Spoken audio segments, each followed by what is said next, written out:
He doesn't do that anymore. Podcast. Yay. He's doing it. What? What do you mean I'm And doing that's why it? you I said always it's a preview. podcast. Yay. I didn't start singing. Yeah. Oh, well, I heard A, and I figured it would continue. No, just yay. It's a podcast. Yay. It's still Am I going, not it's still allowed going. to Until it express stops, joy but unmute it. towards, like, our fucking podcast? You know, fair warning would be nice next time, you know? I mean, it's not needed. God, It's not these are needed. absolute- So, Hey, welcome to the podcast. Yeah, to date this, it is Please go May watch something 8th better. I was actually just about to do it. I figured no one else would. at 11 p.m. So, we were gonna do D&D tonight, but, somebody here, this guy. So, what may or may not have happened is that What may or may not have happened. There's a possibility that it didn't happen. 3 very important maps may have been left untitled and then accidentally deleted because of such. I like how you didn't take any precautions, though. Like, I thought I named them, so like, oh yes, I'll just keep those. I know the names. I don't have to fucking watch out for them. Turns out, no. Fuck off. Uh-huh. Big fuck you to the 2 hours I spent on that shit. Good job on that, oh by the way. no, the 2 hours. Hey, I put my fuck. It's like 2 really focused hours of like, okay, this needs to be here. This looks good. This looks a little bit weird. I'll tweak that. And then it's How like, focused are you? I spent like 2 solid hours, like no break. I mean, Oh. it's just easier the second time. Simple as that. Yeah, No, it's not. He's gonna, like, look at it and be like, it was better the first time. it was. He's gonna look at it, be like, "What the hell is this shit?" and then just all the shut down his placements of computer. NPCs, all the fucking shit I had in the DM. Well, that's gone. He's gonna look at it and be like, this is absolutely worse than the first time, but then again, lost all hope. It wasn't actually that good the first time either, so. I mean, there's only so much quality you can get out of me. I mean, look at my fucking profile picture. Uh-huh. By the way, we changed profile pictures. Me and Iggy did. Chris, why haven't you? Why is it in a pie? That It would... should be a pie, but I'm lazy. Just got Gambit, where the fuck his name is. Yeah, sure, it's Gambit. We'll go Gambit. Totally. I don't know. The It's X-Men. Definitely not a character from League of Legends known as Twisted Fate. No way that Oh, could be yeah. the case. It's just a stupid name, so I forgot it. And Gambit seems to fit more. What's wrong with Twisted I mean- Fate? What does it have to do with Gambit cards? was the X-Men. I mean, it's Yeah. RNG. Listen. What? To be totally honest, I've never seen Gambit. He's basically Twisted Fate. Like, All I know is he's the card guy. He's the card guy of the X-Men. Oh, look, I've got spooky tarot cards. Ooh, the fool. you That said means- it not wrong. tarot It's cards, pronounced but tarot. That was And What? he uses standard, like, playing cards. Yeah, he's less cool and less edgy. No, So- no, it's cool and edgy because he's like a gambler. Oh, yes. The greatest Yes. of edginess.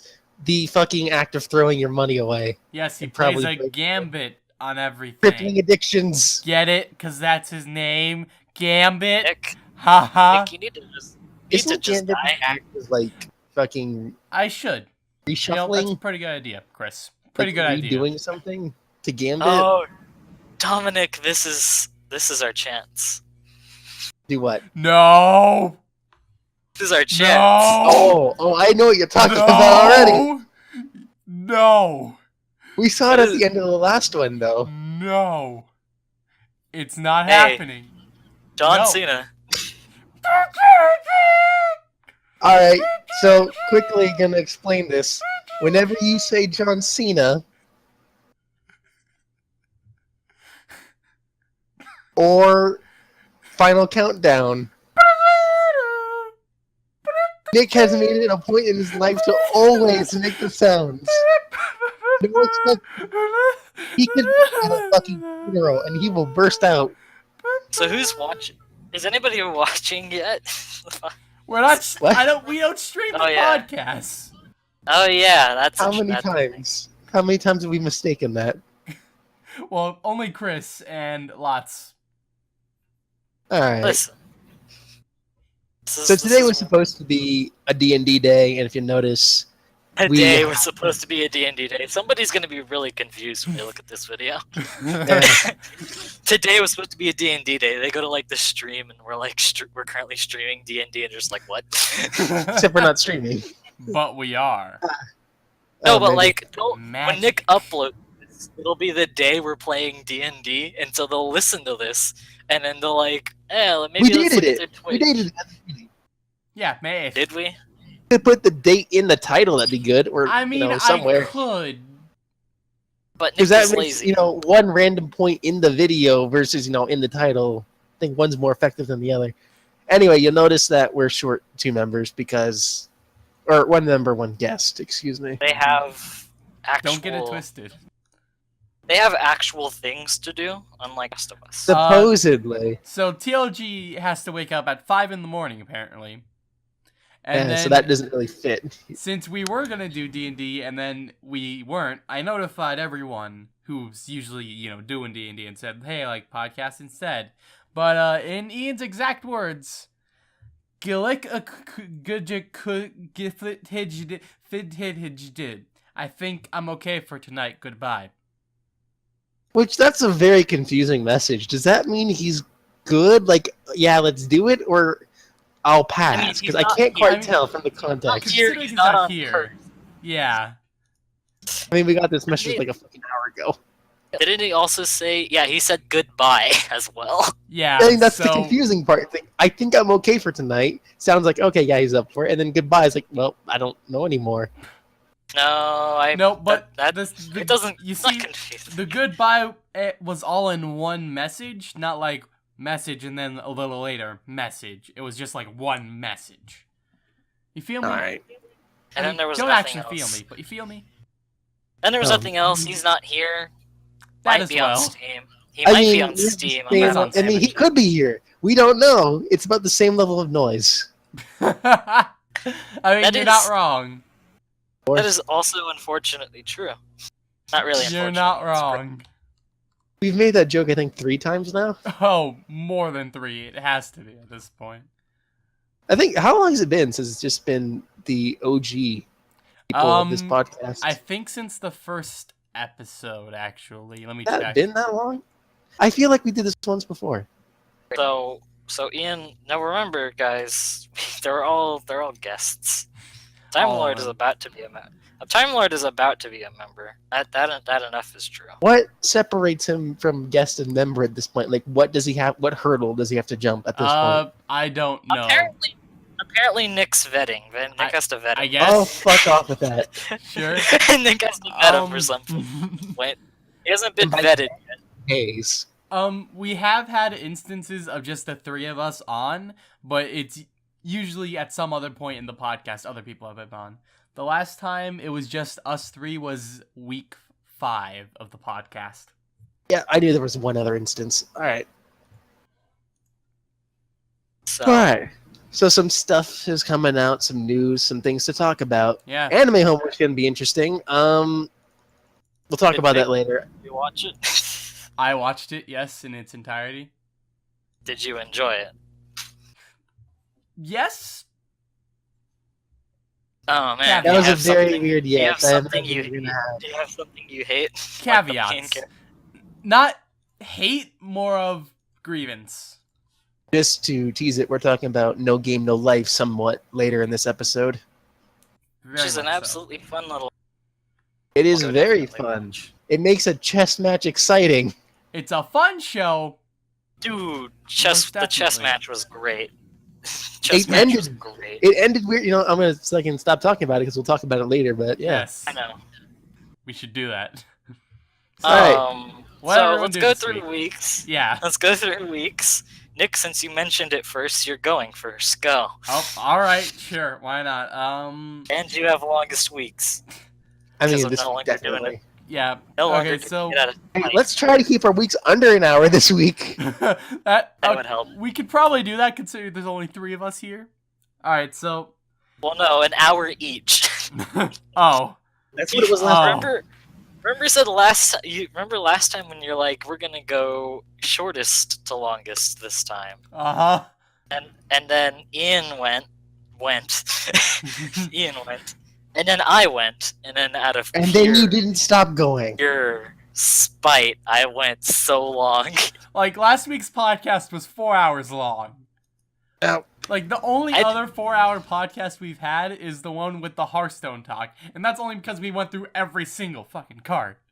and there was one specific card that we hung up on for like half an hour. Yeah, Shifter's Eris, whatever. That was a whole different video. It was. In which you were very wrong. much was. In which I was wrong? Yeah. I don't Nick, think... you're super. I mean... Nick, you're Okay, you know let's what? go- No, I'm. We've you know what? already That's been not over quite right. this. That's not quite right. You weren't wrong, but you didn't understand the concept, and that's what took up a lot of time. Only a little bit. You know, Alright, only Nick. a little bit. Nick, go through your week. Okay, so I've done the usual Warframes, Overwatches, Diablo 3s, Hearthstones. Warframe's getting interesting. How so? Go on. They were on the cusp of a new update. Update 19! Yay. Yeah, Riggs is What? expected to maybe come out next week, and good timing. Yeah, very, because I'm going to be on a boat. I'm going The on biggest a cruise. update since the Second Dream, which we talked about in some podcasts. We even made a segment for it, and then threw it out because we realized we were rambling on about weird shit. Yeah, that had no bearing on the actual game and whatnot. You'll never see that. Doubly so, because it was on my old hard drive. If you think our content's bad now, we weed out the badder shit. Like, Do that- we though? I feel I mean- Nick's entire job when he edits this is to make sure stuff Now- that's bad doesn't escape. Like For the whenever first time, Time for the- Lord's on here and we say his real name. For the first time since this podcast has started, what current podcast is out on your channel, Nick? It is about to be 13. Well, 'Cause- is it 12 that's currently out, the newest? I mean, it's gonna be 13 in about, I don't know, like 6 seconds. Okay, so for right now, the newest one is 12. I mean, For the first time since not- the podcast has... Shut the not- fuck up. Not anymore. Nick. Like 13's out. So Number 12 for like right number now. 12 was the first instance since the podcast came out that I actually noticed an edit. And it's not like, oh, because it's an obvious edit. It's because I know what happened in the podcast because I was there. There was like a huge, maybe like 3-minute long silence, and Nick cut it out. I was like, oh, and he actually cut it out good. Wow, Okay, he yeah. made an actual edit. Oh god, this Like- bloody. I also ended out like Going on this week, so we I had this also- whole like... I also ended out weird Wants to talk. like elongated pauses. Like when there's Which we just, seem to have. yeah, I like it how you happens a said- good amount where there's I just like how you like said no talking. I like how you said I also like he just told So made an example of that. I guess this is why you don't want to do the webcam. Beyond other reasons. Webcam? Can't edit out that shit. You know? Oh, Kind of like how the co-optional podcast or to some Okay. extent the Rooster Teeth podcast. yeah, all right. Can't cut it out that. Another We gotta reason, fucking hone our skills in not leaving dead air.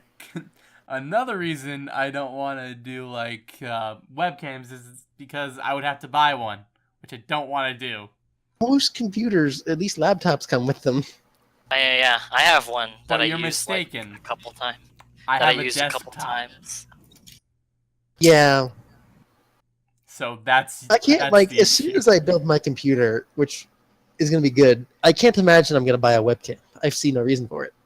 I know, like, there's Like just no, like, for There's YouTube videos, you usually don't want to be using a fucking thingamajig. What's it called? Webcam. Yeah, you usually don't. yeah, wanna that's be why the using them. top subscribed person on YouTube uses the webcam.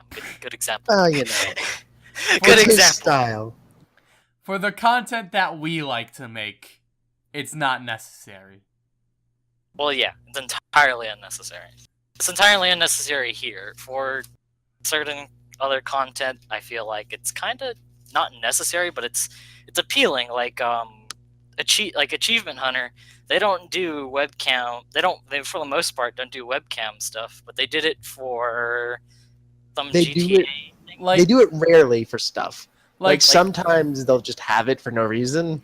Like the GTA stuff. What was the when they played that game type where you have like one bullet and an axe?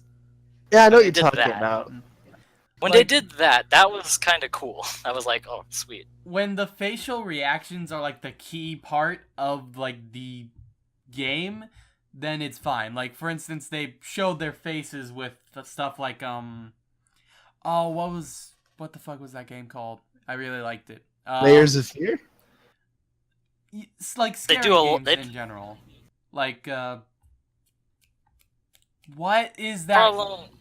The problem Bunch of with scary teenagers. games. Is it Until Dawn.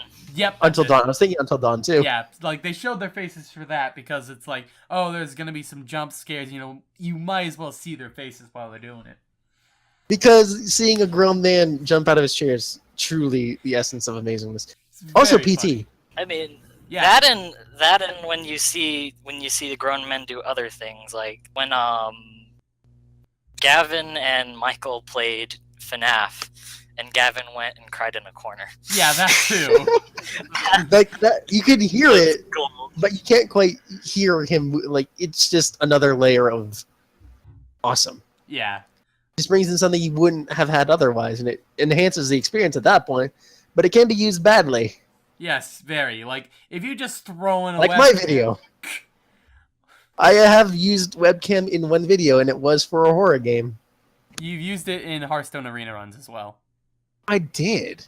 I mean, at that point, I was testing out everything to see if it worked. All right, yeah. So the one legitimate use of it besides that was for Spooky's House of Jump Scares, which I did not continue because fuck that game. Mm. That Like, It's game, not like, even that hard a game. it's not hard. It's fucking, I can't handle horror. It's just like- it's just samey. Just like super scary. I think, No, oh yeah, it's- cute. It's, you know, cutesy, and then it fucking Oh. turns it's evil psycho on you. No, it's just Ah, an it's the incredibly worst. samey game. It's an incredibly samey game with jump scares, and the fact that it's so like samey, where there's long periods of you just continually walking through heated corridors, and then for some reason, hey, loud noises, things in your And then face. it gets into your head like this convention of, all right, here's these, you know, you have this computer, you can see all the fucking monsters. Like, okay, this monster is in this zone because you'll know it because, like, oh, it's an Asian ghost and it's in, like, the schoolhouse. You know, that's, like, the cliche Asian horror thing. And then, like, okay, they're in this area. As soon as you pass it, you're not going to see this ghost anymore. And then for some reason, like, 50 levels later, oh, shit, this ghost just fucking randomly popped up. You're fucked. That's what happened, and I maybe pooped my pants a little. Only a little Stand bit, it. you know. There's just a little. Oh, what's that smell? that and like the infrequency of when it jump scares you. Like I've seen a couple of them, and it's very infrequent when it scares It you. is. Like I know, Five Nights at Freddy's, you know when you're gonna get jump scared, so it's never anything. Most of the time, it's not surprising. Sometimes it is. Most of the time, it's just like, yep, I'm dead at this point. I'm just gonna sit here and oh look, it's animatronic's name here. The fruity, the Dead. froxy, Poxy. and the bun bun. Yep, I'm dead Bomb. Chicken here. nugget. The Naganusa. Yeah, that's its name. Naganusa. Isn't that the town that got bombed? That's Nagasaki. Bless you. All right, because the rest of you week. What the hell was I talking? Oh yeah, my week. You played games. You played Yeah. games. The usual Warframes, Overwatches, all that stuff. I had an interesting experience in Overwatch. So, I loaded in my first game of the day. You know, as you do in Overwatch, and none of the player models loaded for the The fuck? entire match. Oh, so what happened? So I was playing Tracer. It was a control point map, and while none of the like models loaded, like The guns load. the gun, the bullets loaded, the like shots loaded, the like abilities loaded, like everything loaded except the character So- models. So if So somebody basically, wasn't everyone was invisible, and you were just hoping you killed someone. yeah, I couldn't even Right? like I could see my allies because they had like nameplates Outlines? above them. Not even outlines, Oh. just the nameplates. So I could know where they were, but everyone on the enemy team, I had no idea where they were or what they were doing. I had that problem I for like imagine. a quarter of a match. I imagine Soldier 76 was very fun in that scenario. Auto aim. Ah! Dude, the most broken high noons. You can't find Where's- him, you can't kill him. Can't run, can't hide. And this It's match high lasted for a noon. solid 7 minutes. And so I was just running around trying to just find, like, whatever somebody used an ability. Like, okay, he's there. Boom, boom, boom. Oh, like, hit markers would also show up. So, boom, boom, boom. Okay, I stopped hitting him. Where the hell did he go? Left, I right? feel like, I don't know. oh, you're basically playing screen cheat. Basically, yeah. You're playing screen cheat, but with Except- Overwatch. Yeah, and I have no way of finding where they are unless they use an ability. Luckily, You'll- the person I went after the most was Winston, and he usually, like, throws his bubble down, so I could easily just, like, okay, he's in the bubble. Except he's not feel anymore. I feel like that would be, if they could like actually implement that as a game mode, that'd be cool. The only problem is like literal tanks become nothingness. Yeah, like, I imagine Reinhardt would we- be the easiest one to see. I mean, he Tank has a and- giant shield. He has a giant shield that he projects, but I imagine like certain tanks, I guess, would Oh, probably can not you do imagine? much. Like, Can you imagine Turbo and Invisible? Oh, Invisible turrets? God, no. That would be horrible. Yeah.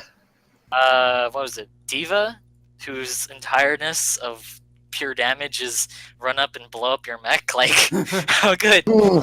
I mean, Maybe that's they're I mean, there. you would see the caution icon. Yeah, but Maybe they're there.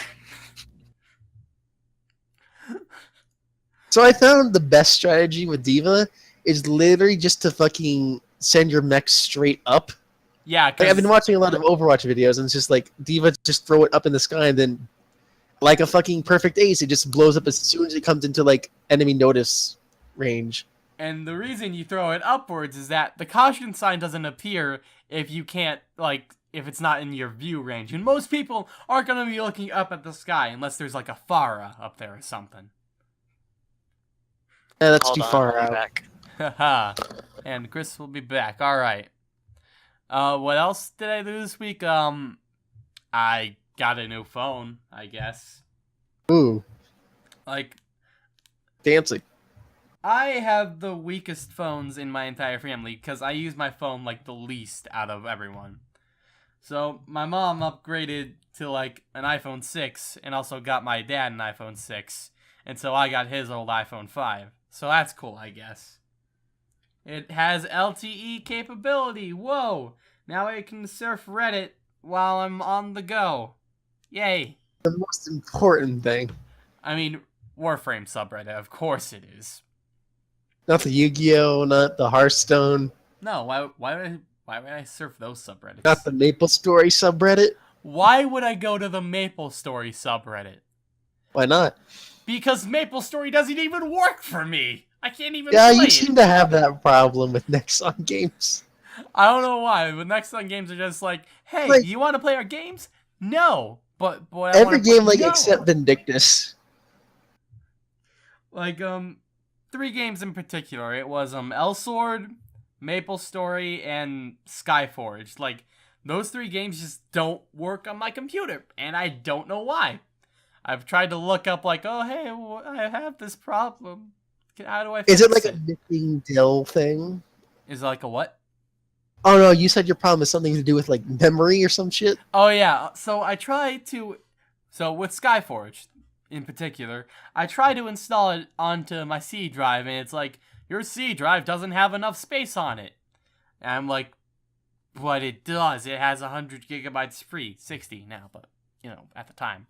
And it's like, no. What? So I try to install it to the D drive instead, and it's also like, no, you don't have enough space on there. I have 1.8 terabytes free on that hard drive. How can you tell me I don't have enough space on that hard drive? Big game. Apparently, almost 2 terabytes. Meanwhile, Oh. Elsword just like apparently it's supposed to flush your DNS, and that works. It didn't work.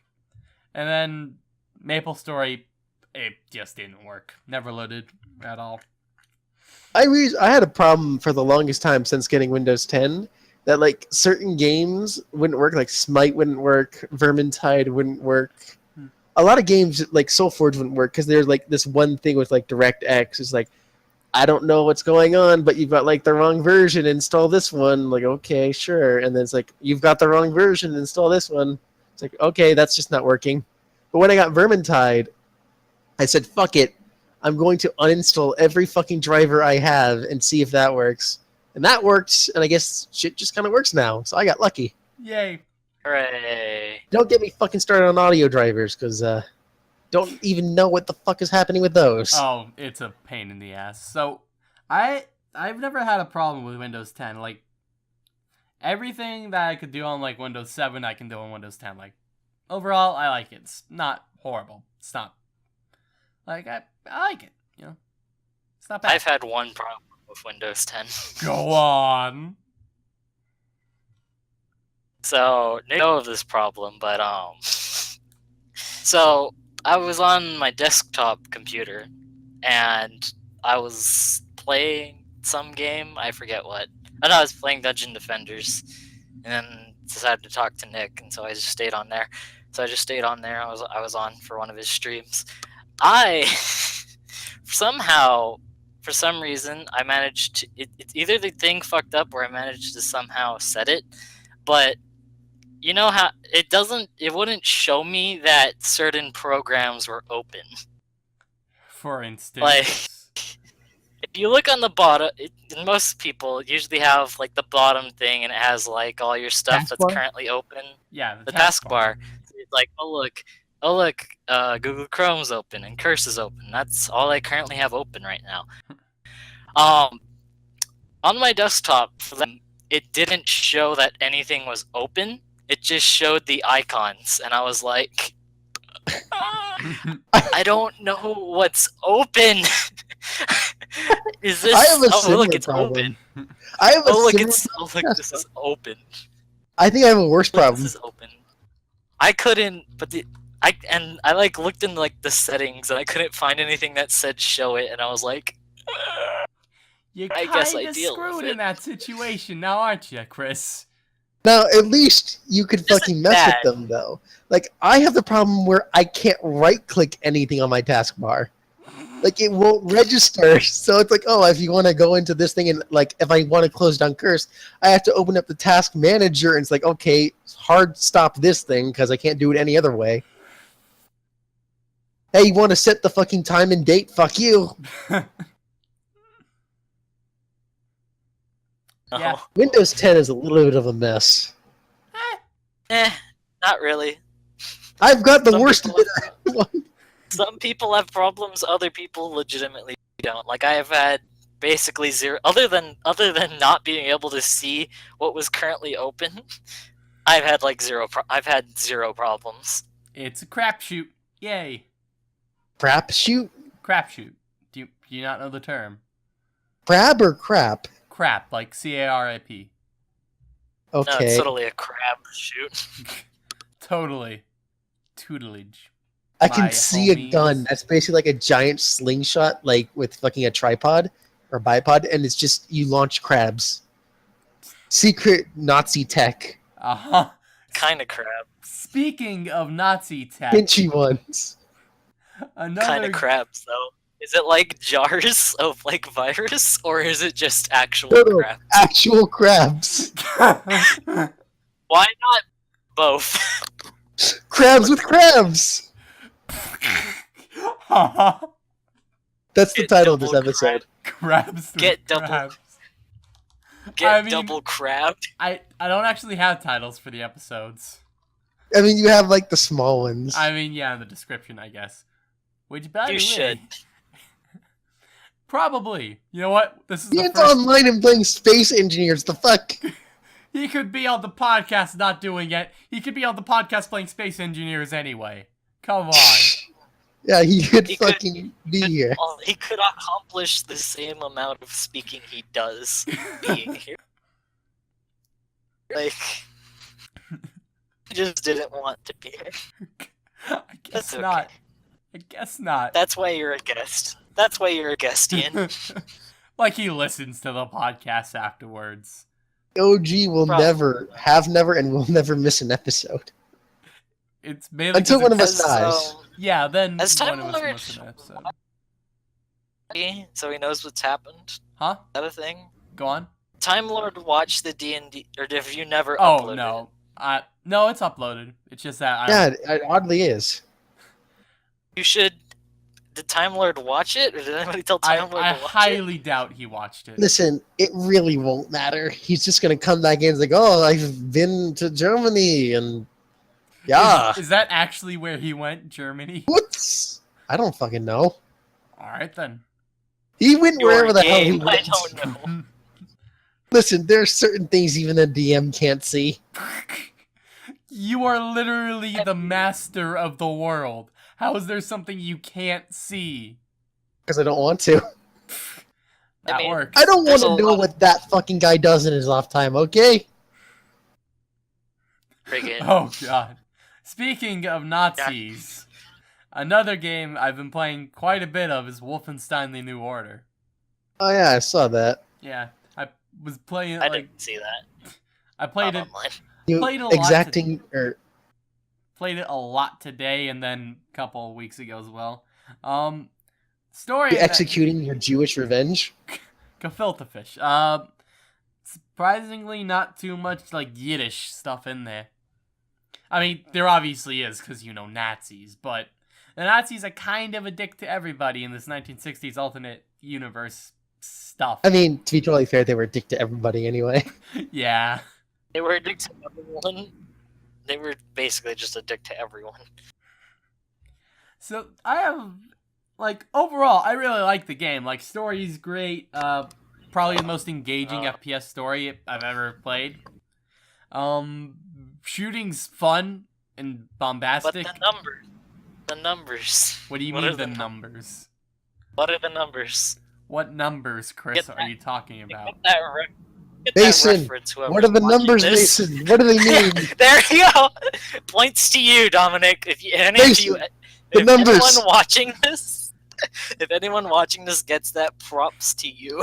I don't know. Tell me the numbers, Mason. Oh god, you're peeking the mic. Stop. What are the numbers, Mason? I don't know. That reference is lost on me. Call of Duty Black Ops It 2, is. was it? No, it's Blops 1, but Was it's it? it's great. It's Blops So, 1. And in Black it's the Ops old- 1, the story that's the old- revolved around the flashbacks of a fucking dude. And he had some information that I guess he forgot about. And he was, I guess, kind of had, forced amnesia or some shit. So they're, trying to get it out of him by interrogation. So the whole story is about that. Uh-huh. The only thing I remember about Black Yeah. Ops 1 was that if you hit the triggers at the main menu, you could get out of your fucking strap chair and go and play fucking Zorg, or whatever the fuck it was called, on the computer. I know that there There- was a secret mode where it was like an arcade Call of Duty instead. Oh yeah, and in that same terminal you could also play fucking the arcade. Yeah, that was what I did with Blops 1. Just the arcade. Yeah. Cause I'm terrible at console shooters. Yeah, I mean, console I'm shooters should not be a thing.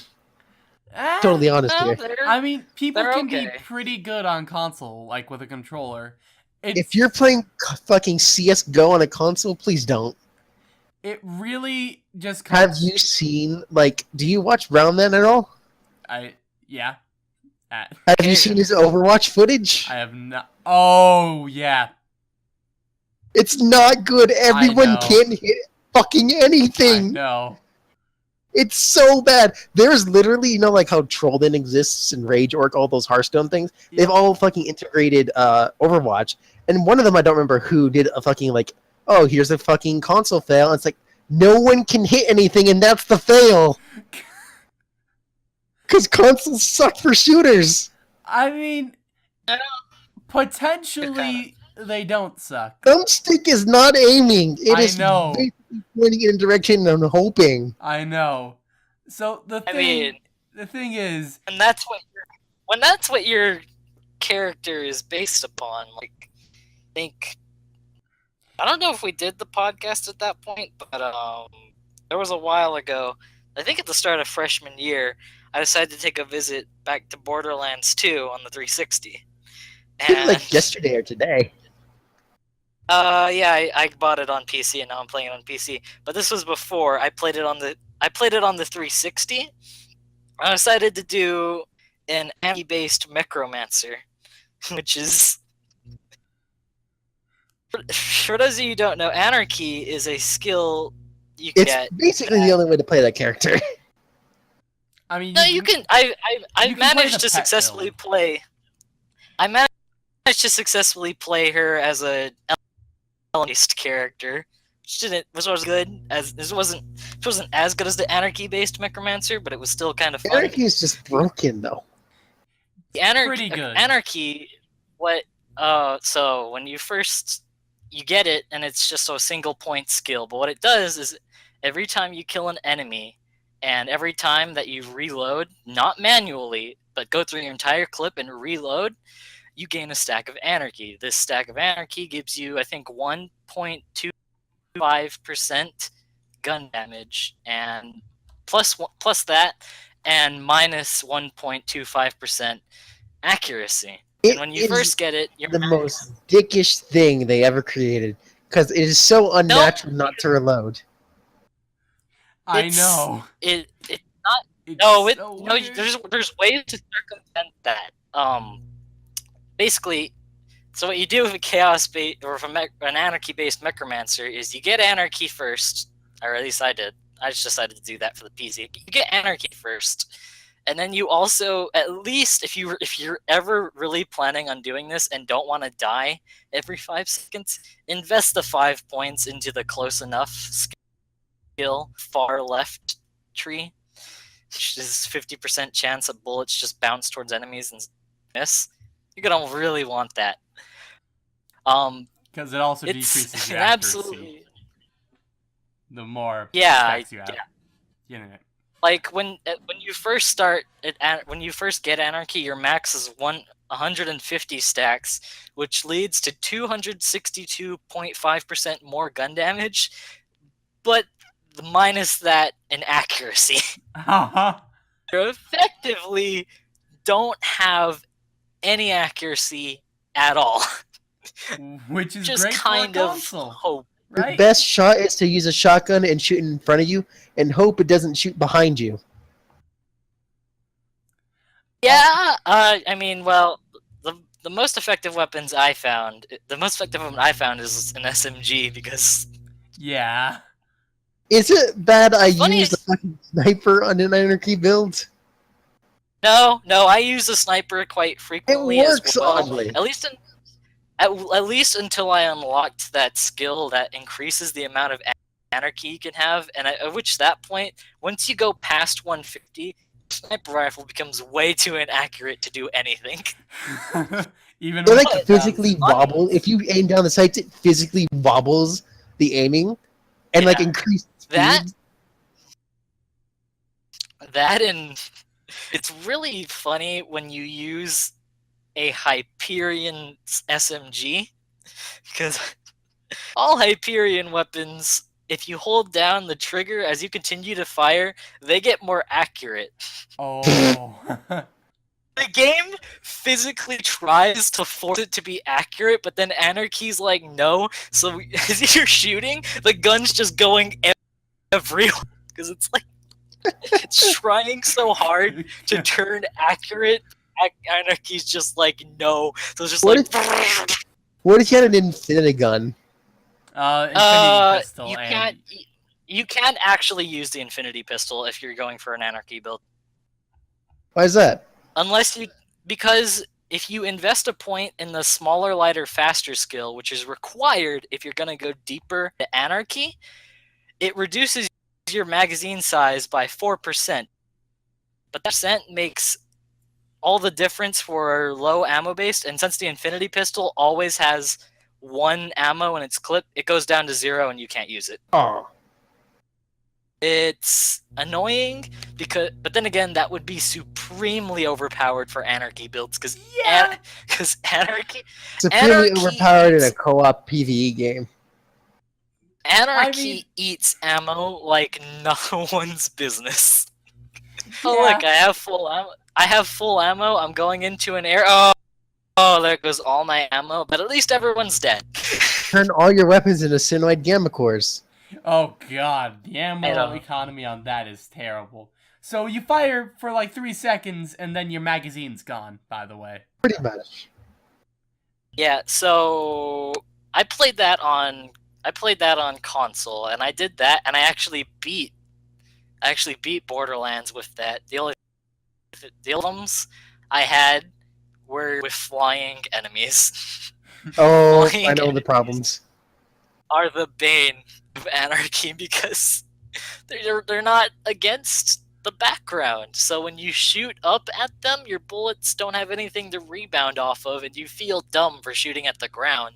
So it's just kind of like Here's how I fixed that. I used a it's just kind shotgun of like and just shot and hoped at least one of the bullets hit, because at that point the bullet did so much damage, it's like, yep, he's dead. How I ended up, like, I've also played Anarchy build with Gage. How I ended up doing it is that I got like a legendary Torg rocket launcher, and this has a lot of spread on it, so you just fire and hope that it just spreads into one of them, which it usually did, because it fires off like 5 of them. Yeah, I tended to try to use the Hyperion SMG. It kind of works. Most of the time, I just summon Death Trap and hope he can deal with it. I mean, Or at least he can take the heat away from the buzzard, so I can deal with all the ground bricks. Yeah. is that the best And class I- in Borderlands 2? The Necromancer? No. Oh, definitely. No, it's definitely the best. I think it's it the is. best solo. It's the best solo class Eh, because it's at definitely least it's build. it's one of the classes I had a lot of fun with, but the actual like best class is either the assassin. Zero? Yeah, Zero. Yeah, Zero. Zero or the elementalist. Wait, what? Why Zero would with Zero? snipers? Because When he gets he has a sniper skill tree, and when you go through that and basically max out your sniper ammo, you become an unstoppable crit god.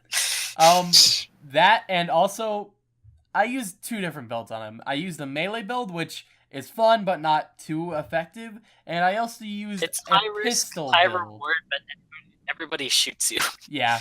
and you're go. I also used a pistol build, which, by the way, Zero with an infinity pistol with the pistol build is insanely good, like to an extreme degree, because there's a bunch of like pistol amplification damage mods that just increase the damage of his pistols and the crit damage and all that, and he just like goes insane with them. The reason I say the Elementalist is potentially also one of the best In the classes. Siren? Wait, is that the siren with the elemental stuff? Yeah. No. Yeah. I never, throughout my whole time in Borderlands, never played a Siren. Really. I played a siren on the console to try to get the achievement, but I just couldn't get through it because she's just not great. In any RPG, I'm always the first person to take any form of mage or like geomancer, anything magic, because magic's cool as fuck. Hated the Sirens. Lilith, She's I can not- see why. Lilith being from Borderlands 1, but Borderlands 2, it got a lot better because you can have it to where her ability can chain to other enemies as well. And it That's also not good. applies slag to them, which is really important when you're on Ultimate Vault Hunter mode, which, by the way, is the hardest difficulty in the game. Yeah, GCCs, you it's go just from like standard so mode to true to ultimate. Yeah. Like, I so feel- unentertaining. alright, so here's the plan, alright? You get all the stuff you need, and then you cast it on one enemy. You then kill that enemy. It chains to another enemy and slags a bunch of enemies along the way. Slag deals, I think, quadruple damage, which is really needed in Ultimate Vault Hunter because a lot of the I enemies thought it was are- times 2. It's a Oh, multiplier man. of some sort. Because a lot of the enemies end up getting bullet spongy. And then... Quadruple damage when anarchy can make you deal way too much. But you're also very Yeah, squishy I'm and pretty don't sure have Anarchy much... just does more. You're also very squishy and don't have much healing when you go with Anarchy. Well, you can reload, but that decreases your damage.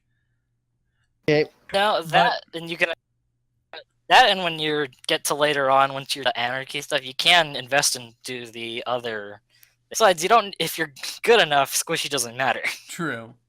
What you But- do with the fucking Anarchy is you finish Anarchy and you just fucking put it into fucking whatever Death Trap is what his name. Yeah. Put into him. It's like all of a sudden, he's shooting laser beams now. And like all the enemies focus him. So while they're fucking shooting at a fucking almost invincible monster, here's my fucking million stacks of Anarchy. Oh, your face is gone. Plus, the Like- Siren has a huge amount of healing. Like, you do one elemental proc, and you're basically healed to full.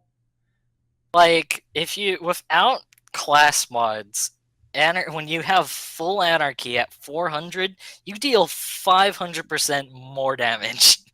That's 5 shots. That is 500% more damage. And then when you get mods, you can bump it up to 600 stacks, which gives you 750% more damage. You are legitimately purely out damaging everything. Have you seen? And then slag barrels. Have you seen the most recent DBZA, Dragon Ball Z Abridged? Pretty good. No. There's a line in there that basically sums up why having a huge amount of damage isn't always the best thing. It's I don't remember what you're talking about. It's when Trunks, does the whole to like Super That's- Saiyan 2, I think it is. And That's why you have Death Trap. Death while Trap. his strength Thankfully. is like insane, he can't hit anything. That's because he's That's why you- inexperienced. And he didn't have close enough. 50% of the time. If Trunks had a shotgun, he could probably hit him if he was right next to him. So 50% of the time, your bullets have like a 10% chance to actually hit something. 50% of the It's time. not even 10%. It's What- not what is even that? 10%. It's not even Unless you're- 10%. I want to talk Unless about the you're- percentage really quick. 50% of the time, your bullets have a 10% chance to hit. Yeah. What happens the other 50% chance of the time? No, They 50% don't of the bounce time- and they don't hit. Although, I did manage to get through the Bloodwing fight on the PC with no Ooh. issues. But then again, he comes to the center and turns into a different element every time. So I just Yeah. unloaded my shot. I just unloaded my shotgun into That's him all while I had did. It's max like, anarchy okay, stacks. maybe I think they intended for you to move around, but it's just like I pump out so much damage, I'm just gonna sit here. Like, I was really dreading that boss fight, but then it was super easy, and I was like, well, this is disappointing. It- I also managed to. Then again, the game's kind of full of bugs. But yeah. I managed to.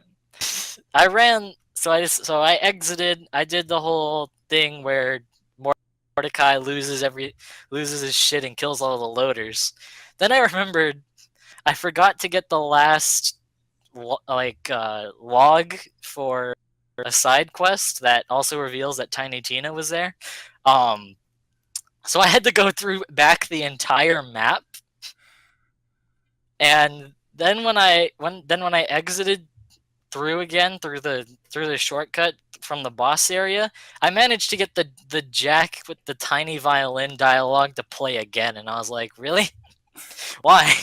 Why not? Can we get Mordecai to shoot things again, and I can get more loot to sell for money that I'll probably lose the next time I'll die? Did you do any of the DLC? I have. I did the on my elemental based Necromancer on the console. I did the Tiny Tina's Assault on Dragon's Keep.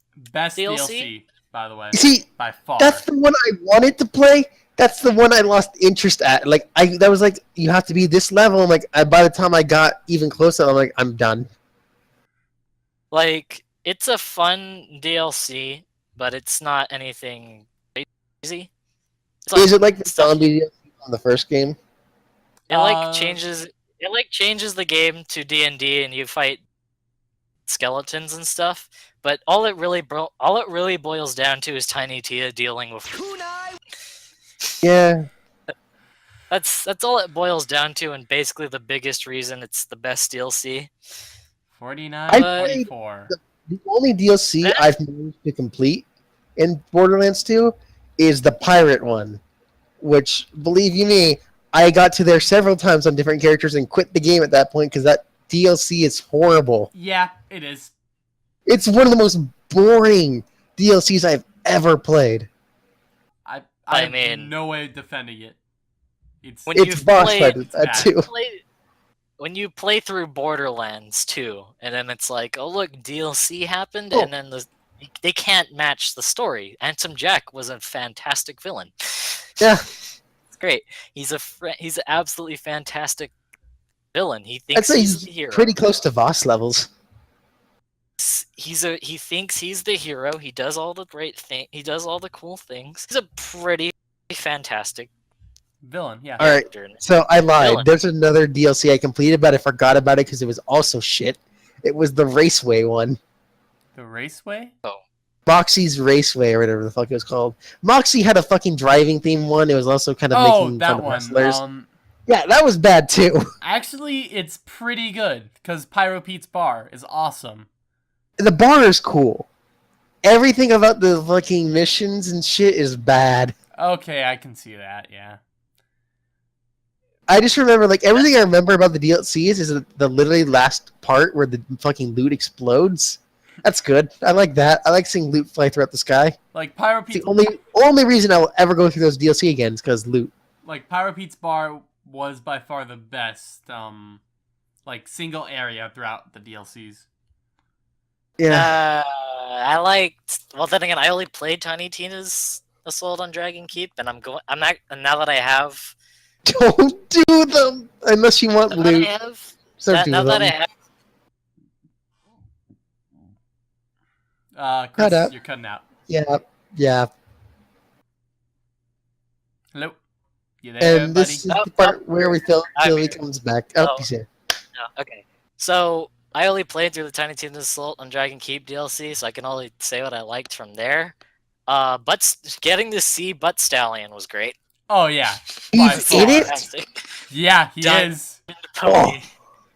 Butt Diamond Stallion. Can That you and ride Butt Stallion or do you fight him? Like, the humor... No. Butt Stallion's like the queen, and you can feed her stuff, and she gives you stuff. Like you can feed her iridium, and she gives you loot. Great, because I have so shit you- tons of iridium I don't use. Shit's And like then candy. Mr. Torg is also in a DLC, and he's a great character. Yeah, he is. And then there's the shotgun that Torg gives you. That's all it does is shoot frigging sword. All it does is shoot swords that explode. I It's great. forgot about that. The shotgun that shoots swords that explode and the more swords that explode as well. And it's absolutely one of the greatest weapons. Yeah. So there's the spot. also... It's really did anyone play Sir Ah, sword Hammerlock's? shotgun. Sir Hammerlock's thing? It was okay. I'd never heard anything about it. There's the fucking Creature Dome. Like, Creature Dome's fucking- Creature Dome's not related to Hammerlock. Yeah, I know. I'm just like naming the DLC I'm saying. I really like the enemies in Hammerlocks, but besides that, it was somewhat meh. Okay, Captain Scarlet and her pirate's booty, worst DLC in existence. Yeah. Besides Oblivion Horse Armor. I don't think you can get worse Only- than that. The only other enemy I had problems with were Crystalisks. Oh, Crystallis? fuck. Crystalisks. There are I these... mean, are they actually called The Crystalisks? crystal- Because I know that's XCOM. No, they're called Crystalisks. They're moving crystal-based enemies with 3 specific spots you have to shoot in order to kill them. Oh, And each spot, once it's taken enough damage, stops being a point where you can kill them. I That- thought you could, like, if you did enough damage to one, you just kill it. Maybe. Like, I mean, know specifically there's with the been Anarchy times where build, we- like, you do so much fucking damage, you hit it once, and it's like, oh, yeah, that did more damage than intended, it's dead. Like I know I've out damaged them at some points. I haven't been able to kill them straight with one shot, mostly because I'm using a weak as hell SMG. But Pretty sure. Oh, yeah, with the shotgun, you have to use a shotgun. There's potential to one-shot them. well- Low, though. another thing that I hate about Crystalisks is Death Trap can't kill them. Death What? Trap. He isn't programmed. They didn't program him correctly enough that all Death Trap does is he can draw their aggro, but all he does is hit the main body, which doesn't do any damage. So all he Yeah. all he does is try to smack them, and he does nothing other than draw them away from you. I mean, that's all I used him for, so I was fine with that. I mean, I mainly use him for that too, but I would at least appreciate when he does kill something, and I'm like, congratulations, you managed to kill something before one of my anarchy bullets destroyed them. Yeah, Good I job. can't believe you didn't win first place at the science fair. The science fair. That's the a line. Science fair. The science fair. Aw, dude, The the science fair, that was bullshit. Oh, I think I brought back some bad memories. Gage's backstory is great. Yeah. Third place at the science fair, guys. And then liquefied a person. Didn't she liquefy the first and second place people? And then she got No, first through elimination. I think liquefied the first person, and at that point she was getting chased by the cops and Dora. Oh, okay. That in the first place person built a shoddy robot based on Death Traps. Or Death Trap. Is it Death Trap? Yeah. Death Trap's design, and then went on to sell that to the police, and that was a huge turning point. I think my favorite character to play is the Berserker. The Psycho, actually, Krieg. Because There's a Gunzerker, there's no Berserker. The Psycho Krieg is who I meant to say. Because Psycho? I really like... I looked at his skill tree, and I found nothing good there. Yeah. Dude, I looked, and I was like, all based the around... only thing notable I found was the fact that he can change his fight for your life into a self-explosion thing, so at least you have a higher chance of getting out of fight for your life because you just run to the weakest enemy and explode. But other than that, I found legitimately nothing, no reason to ever play him because he isn't tied to any achievements. I mean, he's DLC, so you can throw exploding axes. You can throw grenades. And what I did with him is, if you get to 30% life, I think it was, and then you activate like your Berserker mode ability, you end up you can go.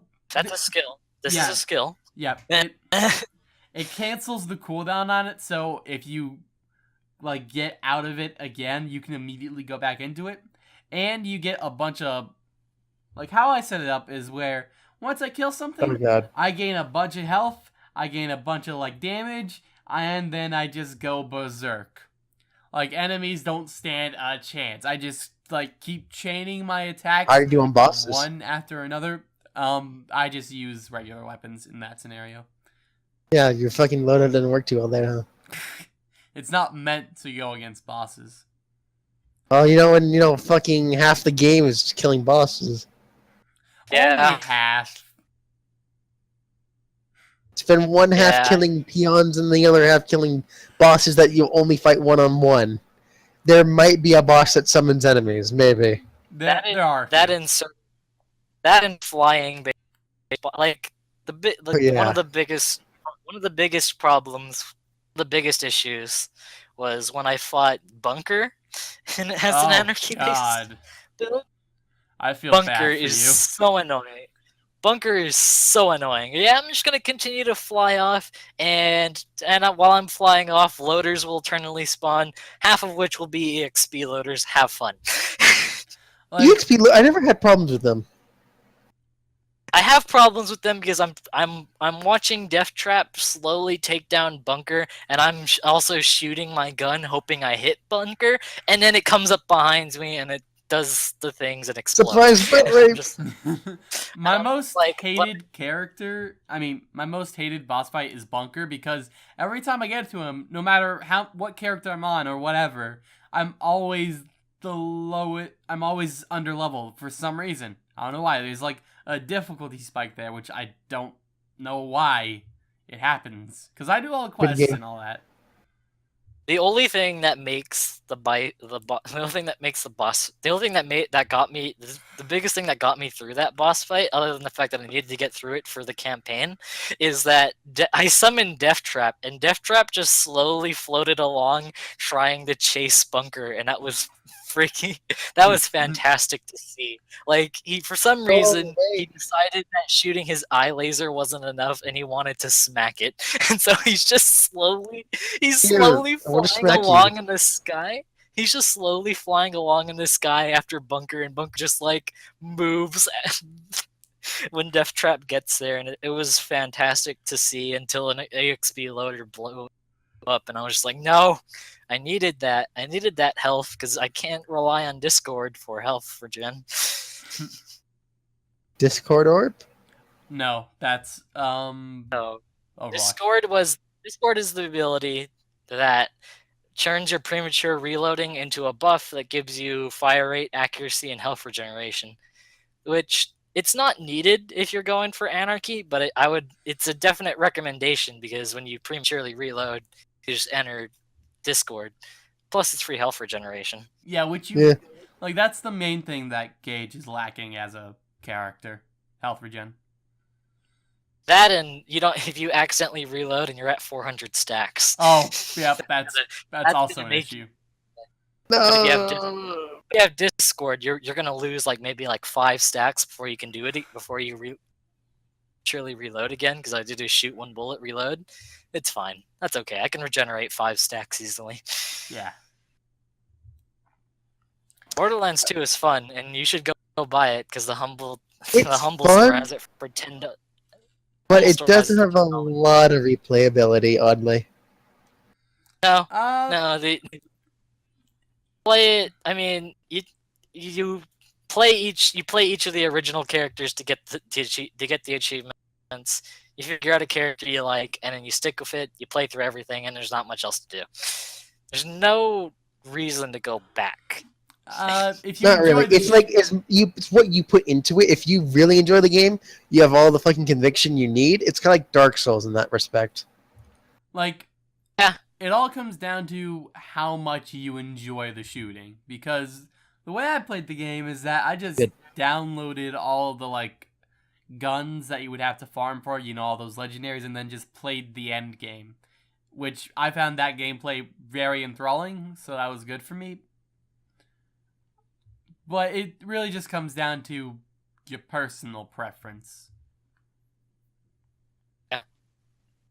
The only reason I picked it up for PC was because I did play it on the console, and I had a Chaos-based one on the console that I think I finished everything and was halfway through the Tiny Tina's Assault on Dragon Keep DLC, but then my 360 decided to break. Fun. And as they do. It's just sad and sitting there, and I'm just like, Was it a red ring, or just it broke?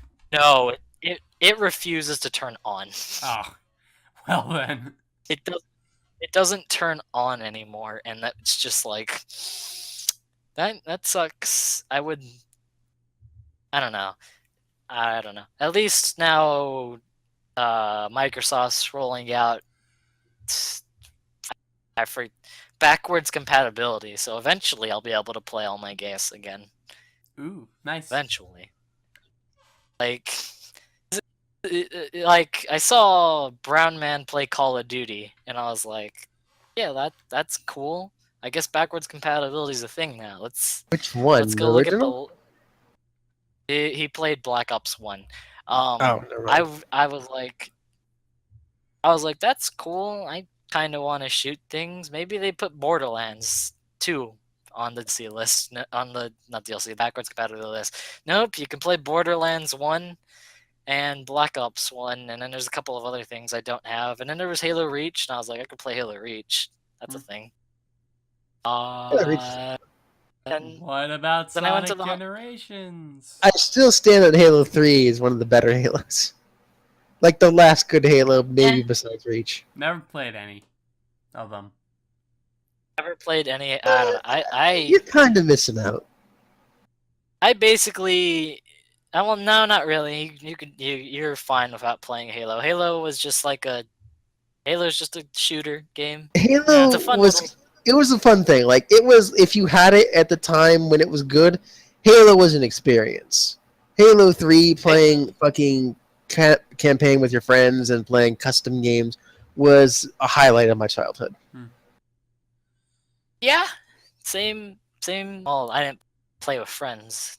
I had none, but Oh. I played. I don't know played the where I got my friends, but I had some. I Your played. mother. I played the campaign. I played the campaign, and I followed it. I played the campaign. I kind of played the original Halo. I didn't really play too much of Halo 2. Halo 3 was my main thing I played. Halo Reach was a big one. Halo 4 came out, kind of played that. Halo 5's a thing, and I don't want to drop the money to play that. All right.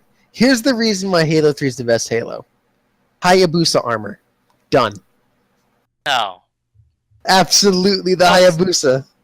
Oh, most annoying Hayabusa armor? That sounds awesome. Basically, it was a Most annoying. kick-ass helmet and a katana. Alright, that was is the most- actually awesome. Granted, you can't use the katana ever. Didn't you have to collect all the skulls to get that? Was that the I thing? think Or you was had that to beat different the armor? game completely on Legendary. If I'm not mistaken. I could have sworn it was the skull thing. I guess I'm I don't never know. getting the Hayabusa armor. Dude, playing that game on Legendary was fun. Hayabusa armor Halo 3 had to get. Yeah, nope, you need to collect all the skulls. Oh, what the fuck was the Legendary? It's an achievement. That's what playing it on Legendary was. You get an achievement. You played it for nothing, you fool. Yeah. Well, the Hayabusa set was still cool as shit. I mean, yeah. It was cool, but it required a lot of skill-based stuff to get. Yeah, look up Like- the fucking YouTube tutorial on where the skulls are. Ooh. Like, some of the skulls are just slightly out of your way. I know one skull requires like a grenade jump, which me and my friend just could not get for the life of us. Ah, scrub. We're Can't just even sitting there grenade trying jump. to do it. They were very It's not a- interesting. It's not an actual skill you need to progress through the story. Can't even not. grenade But it's jump. something you should innately have. Oh, wait, It's not you're even young. anything you need. Even if you, yeah, and honestly, young. It isn't even anything you need to play online. Oh, look, a grenade! Oh, you still shot me to death. Can't even grenade jump. Wow. It's easy. Throw a grenade, wait a second, jump, crouch, you're up in the air. Woohoo! Yeah, no, I couldn't. Me and my friend just couldn't do that, and we were just like, "Fuck it, we'll just not do skull." Well, you don't get a cool then kick-ass half the katana. Then half the time the skulls didn't spawn. just I mean, that was just a bug. we're But just yeah. annoying. We'd be like, Oh, to get out to I'm- where the skull should be. We'd look at our achievement list. We don't have the skull. We'd look for the skull. Skull wasn't there. another cool thing about Halo 3 was, remember that fucking double scarab boss fight? Oh, dude, the double scarab boss fight, where you could just Scarab be in fighting the, in the general. air. But the double scarab one, where you could just be in the air the entire time. Oh look, Great. Nothing felt more Scarabs. epic than fucking getting on a pelican, dropping off on the fucking roof of a scarab, killing the crew, and destroying it and jumping off. That was epic. What is a scarab? Scarab, It look it is- up. Hey, look up a Halo 3 scarab. It's a giant spider tank. Ooh. it's a Run by giant the living. Covenant. It's a giant living spider tank, essentially a super gigantic version of the Hunters. But it was a living tank that was manned by the Covenant. That, in order to destroy it, you had to get on it. You had to go to its core, and you had to beat the shit out of it. Then once Also, you in beat the that shit same out of level, its core, Was one of the other coolest thing was an unintentional glitch allowed you to use the anti-air race in that level. Anti-air race? Question mark? There's race, which are purple Covenant vehicles, which shoots a giant lob like a mortar. But there's an There's anti-air variant, which is orange, and it shoots 3 green missiles. And if you fucking do something just correctly, you can get inside of it and ride it for that level, and it's one of the funnest things to do. Shoots fuel rod bullets, but Wraiths are essentially the Covenant's version of a tank, except it's a mortar. It's a giant plasma mortar Yeah, it's a blast. fucking tank, except the fucking weakness is just jumping behind it and punching the shit out of it. Yeah, that could, yeah. Until you, but you had to get up. I don't know. Just fucking Halo. ram your fucking arm into its fucking tank asshole and leave behind a sticky grenade. That'll do it. Halo was fun. Although I like the way Yahtzee Croshaw, the zero punctuation guy, put it for Halo Reach. I like the way he put Halo Reach. It's the contest of who can have the most heroic death. Gotcha. It's the greatest way you can put Halo Reach and essentially get all the story. Reach was good. I didn't like it as much as 3, but that may be rose-tinted glasses speaking there. I think objectively, Reach was better. Reach was good. The other thing I didn't like about it... The other thing I didn't like about it was... like... Oh, I kind of liked it, kind of didn't like, is that they switched the armor system to a pay system. So... Oh yeah, that was kind of weird. Every time you did multiplayer, you earned a certain amount of you earned a certain amount of credits, and then you could use those credits to buy certain items within the store, and you could customize your Spartan. In Halo 3, the way you got armor pieces was by doing specific things. So, for the example, the Hayabusa armor, you collect all the skulls, you unlock the Hayabusa armor, and you can use that for like multiplayer. I'm pretty sure Halo 3 was like the last game to have like unlockable armor in AAA gaming. It's like after this, it just kind of died out. Like before that, it's like every game had it. It's like, oh yeah, here's their standard, unlock some shit. You know, cheat codes, all that. And that just kind of died out with that era. Get it in the DLC. Basically, Reach was like, all right, you have ranks, and you have ranks which are your levels. And eventually, when you level up enough, you can make your Spartan look kind of cool. Additionally, in addition to making your Spartan look cool in multi, it also worked in the campaign as well, which was fantastic. Whenever you were playing Spartan, bitch. Yep. Scrub friggin' Spartan. Look at you and your scrub. What did I tell you Spartan. about fucking hour-long? I was about to mention that too. It just went over an hour, by the way. You're breaking the rules, Nick. I'm not the one who brought up Borderlands. That was Chris. Listen, Borderlands is a great game. I know it is. I've played Halo. Stop talking about it so much, Nick. I'm not the one talking about it so much, though. What's going on about Halo? Halo is a great game. 4 was okay. 4 was okay. It wasn't bad. 5 was kind of really... Halo 4 is where I completely fell off. Fuck Halo 4 in its entirety. Its story I did not give a damn about. Halo 4, I didn't like it as much as I did 3 or Reach. But Halo 5 is really where it aggravated me. Oh, we've got orange now. Might as well throw up the spoiler tag here. Okay.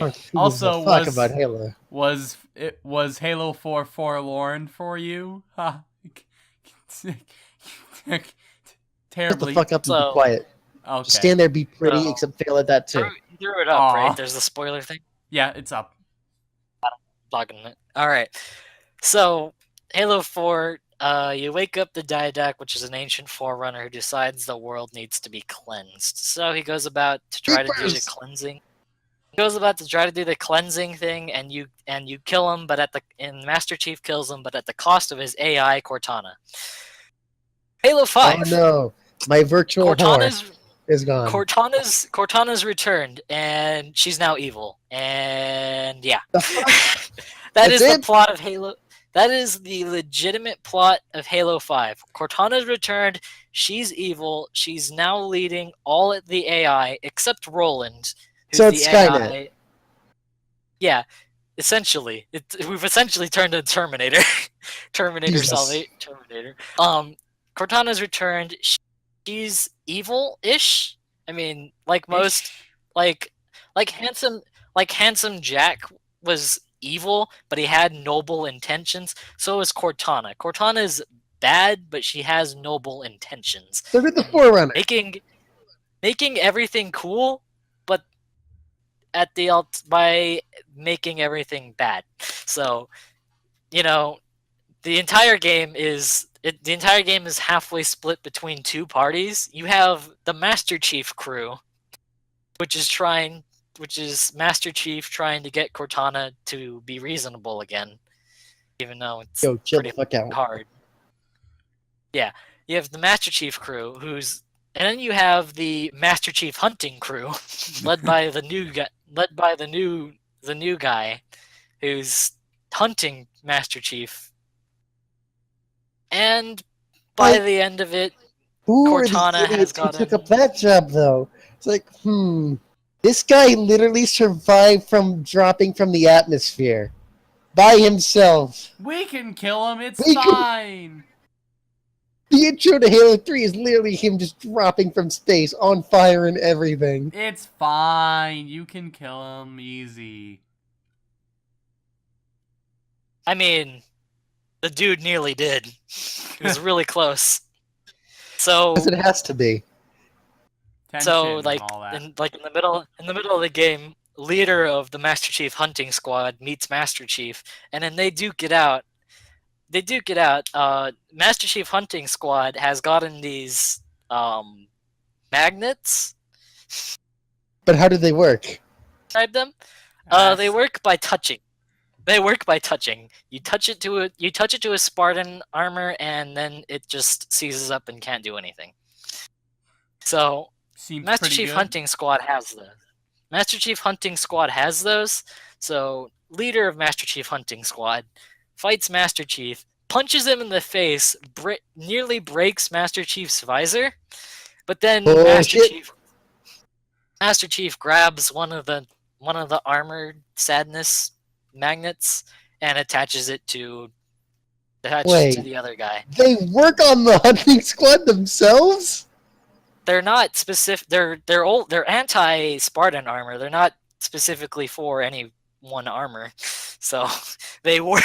They do work on themselves. So he does that. Luckily, a squad shows up before the place falls apart, as it does. As it does. But it ends with this. So Cortana has now turned all the AI against all of humanity. And AI against all of humanity, and the Infinity, along with the one AI, Roland. I think his name is Roland. Or I might just be confusing it with Borderlands 2. Who knows? Infinity is on the run from Cortana, as it's the only ship. It's the best ship currently in the galaxy, and the only ship that poses a threat. It's on the run. Master Chief, along with the Master Chief hunting squad. No, there's a character in Halo 5 called Roland. Oh, yeah. Now the Master Chief hunting squad, which is now the Master Chief buddy squad, they're out camping with the Arbiter, who's back. Woo, more Arbiter. So, yeah. Totally not the alien from Alien. Definitely Set up Halo 6. Master Chief, along with his squad and the now Master Chief buddy squad, gonna team up with the Arbiter and somehow get back with the Infinity and somehow make Cortana be less of a bitch. Spoilers done? Yeah. AI get periods? I feel like this is an AI period. Spoilers done. No, might as well throw it back up. No. Alright, never mind. This always happens. Goddamn. No. So how they explain Cortana's coming back away is that when I'm not sure something to do, with the fucking when she died in Halo bullshit. 4, she actually went into the Forerunner network, and the Forerunner network repaired her, and then part of the whole Forerunner prophecy is then realized in AI, because the Forerunner prophecy was like, someone will rise up to take the mantle of protecting the universe, like how we protected the universe by wiping all sentient life out. I mean, it's not incorrect. You are protecting the universe because Now, if there's nothing to live, everything else can live. Yeah. Does sentient life include plants? I guess they're not really sentient, but they're No. kind of sentient. I don't think it included plants. I think it just plants are not sentient. All right, plants are not sentient life. That's discrimination. I don't. They're not. They're Racism. not sentient life. You see that episode of MythBusters? They're not sentient.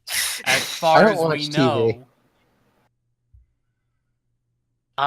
But so she's been rebuilt, and she assumes that AI were meant to take the mantle because they're perfect. Apparently, they're perfect. They don't age. They're And perfectly logical beings. They can protect the universe for eternity. being made of imperfection is perfection. Doesn't sound quite right. So that's Close the enough. entirety of Halo 5, setting up Halo 6, but everyone's kind of pissed at Halo 5. I can see why. Spoilers? Did it look good, though? It looked like slightly updated Halo 4. Spoilers so done. Not particularly that great. It looked okay. Alright. It could have been more of a disappointment than Far Cry 4. Was Far Cry 4 bad? It was a disappointment after 3. It's like that. I can see that. I don't know. I've never played. Which actually is bringing up a fucking conversation I want to talk about. What's the best video game boss or like antagonist? Let's say Antagonist Handsome Jack. or boss? antagonist, because boss is like, oh, you're gonna fight them. But Actually, no, like you know, antagonist, evil. I'm not gonna go Handsome Jack. I'm gonna go. Nick, go first. Also, we didn't get through our weeks, by the way, but we'll just. I Yeah, know. we're finish still this. going. Yeah, we're We'll still just- on my week, by the way. Yeah. Wrap all it right. up, So since Jesus. we're still on your week, and we pose a new question, Nick, you go first. What My is- favorite antagonist? Yep. I would have to say...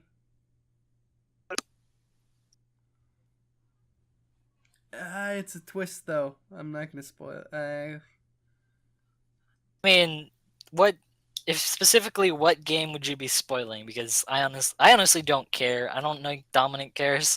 Mr. either. Moneybanks from Monopoly. I mean, you guys won't care, but wait, I can just put up the spoiler warning. What the fuck am I talking about? All right. Yeah. Persona 3 is the game that's going to be spoiled. What's Oh his shit. What's his face from Persona 3 up? The chairman. Yeah. He is probably my favorite antagonist out of like everything. Never played Persona 3, probably never will, so I don't give a shit. Yep. Yeah, me neither. All right. I then. don't. Your favorite Good one, antagonist? Nick. Thank you. Dominic, you're the one who posed the question. It's time for you. I to really go. brought this up because of Far Cry 3, because I feel like, as an antagonist, Voss fits that so perfectly. He is such a good person to hate, but you also don't want him to go away. Because You become oddly attached to him because he's so evil, but also so interesting. And then when, Voss did become a boss and he died, that's literally where I stopped playing the game, because to me, the game was over at that point. There's a whole other island to explore that I never explored. I never beat Far Cry 3, because as soon as Voss dies, the game just kind of becomes boring. Yeah, I can see that. You lose your driving force. Because then at that point, your character's just a psychopathic killer. I've never played Far Cry. It is super Oh. good. Like, even Far Cry 2 is good. Radio towers. If you can put up with fucking malaria, Far Cry 2 is pretty good. Far Cry 3 is even better. Far Cry 4 is a little bit of a disappointment. What do you I have mean no idea about Far Cry malaria? Primal. What about Far Cry 2, What about Far Cry Blood Dragon? Oh, Blood Dragon's based- awesome. based off 3 standalone, pretty good. Blood Dragon is awesome. Like, I played through all that. It's... $15. It's good summer sale. It's going to make it like fucking $2. Far Cry 2 had a thing where you were in Africa, and because of that, you had malaria. Because mosquitoes or some shit.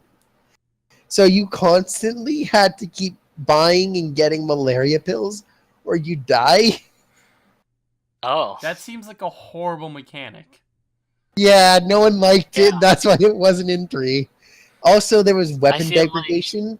If you went through water, your weapons would Oh. start to rust. Oh, it's even worse. Yeah, Yeah. but the you have rest to of it, think- like the Africa setting, really good. There is only That's the so thing much I don't realism I can handle in my video games. It's really good. That's the It only thing I feels so don't much different from That's the 3. only thing I don't like. Like, I went back and played Dead Island Riptide, and I started playing through Dead Island. Now that's on the wayside since Borderlands 2 is here. But the thing I noticed about the difference between Dead Island, the original Dead Island, and Riptide is weapon durability is there's a huge difference. Durability in the original Dead Island is maybe you Doo-doo. get to kill 5 zombies and then your weapon's basically useless. Maybe Here's a five. super So- metal reinforced mallet. It's also made of paper And then- mache. And then when you so you have like your your inventory like pretty much full of weapons, occasionally dropping the weakest one for the next strongest one you have. At least one for your character. I played the blade based character. The I mostly Asian female chick. yeah, she did blade stuff and I was like that blade thing. So I pretty much only pick up blades. Friggin' fight 5 zombies, switch to the next blade, 5 more zombies, switch to the next blade. By the time I made it from point A to point B, I was in sore need of a workbench. Thank goodness they Friggin' put the Dead motherfucker over, though. Dead Island Riptide. I can make it from point A to point B, and I've used like 20% of one weapon, and I'm just like, As what it happened should here? be. I mean, that's it's the point of infinitely it better. also consists of a fucking river boat ride where you literally speed boost through fucking every zombie. I mean, Or take a car. until your speed boost runs out, and those were only very limited sections, which was very disappointing that they never. It's the first section of the game, and then like they're never ever mentioned again. Like, yeah, you could drive, you could use a boat. We're never going to use it again. Returning gameplay mechanics in the same game? Nah. Transportation? What's that? Fast travel? No way. Maps? And it's a zombie based game, so I can and the vehicles were invincible in that game, so I can kind of see Oh. So, why they wouldn't want okay. you Chris, in is vehicles. is weapon durability your favorite antagonist? I was gonna say Handsome Jack, but but considering we've already talked about Borderlands 2 enough, I found a different antagonist. I don't think that matters. I think your favorite should stand regardless of previous conversation. So who's Handsome the Jack is Well, the antagonist? he's a cool guy, but I really like this one antagonist guy from a game I played a lot in my childhood. Is it Team Rocket Lady from Pokemon? Zarth? Kefka. Oh, Who's Kefka? I'm gonna type it in chat. I'm assuming that's a Who Final the Fantasy It's thing. this Just guy. ask who's Kefka. The Kefka. fuck is that? Lady Zarth. He's the bad guy for like 80% of a game titled Some MS Gundam Saga: A New Dawn.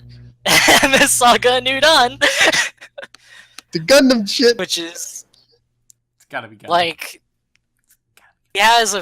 he's a fairly kind of, I mean, it's an old game, so he's not as intricate as characters are now, but he was kind of an interesting sort of guy.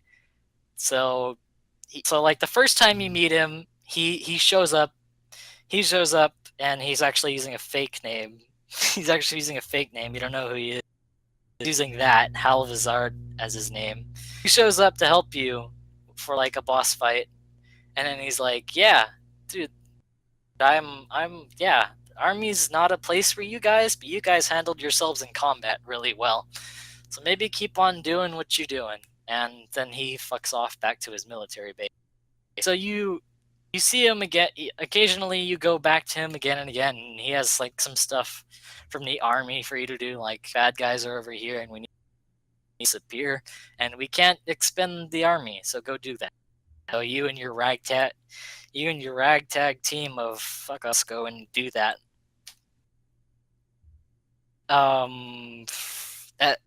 the turning point of the game is when you go assault the evil corporation's base, the evil organization's base, and it's there where he reveals that he was the bad guy. Surprise, bitch! I'm the bad guy, and he has a bunch of other bad guy friends, and it's really quite annoying.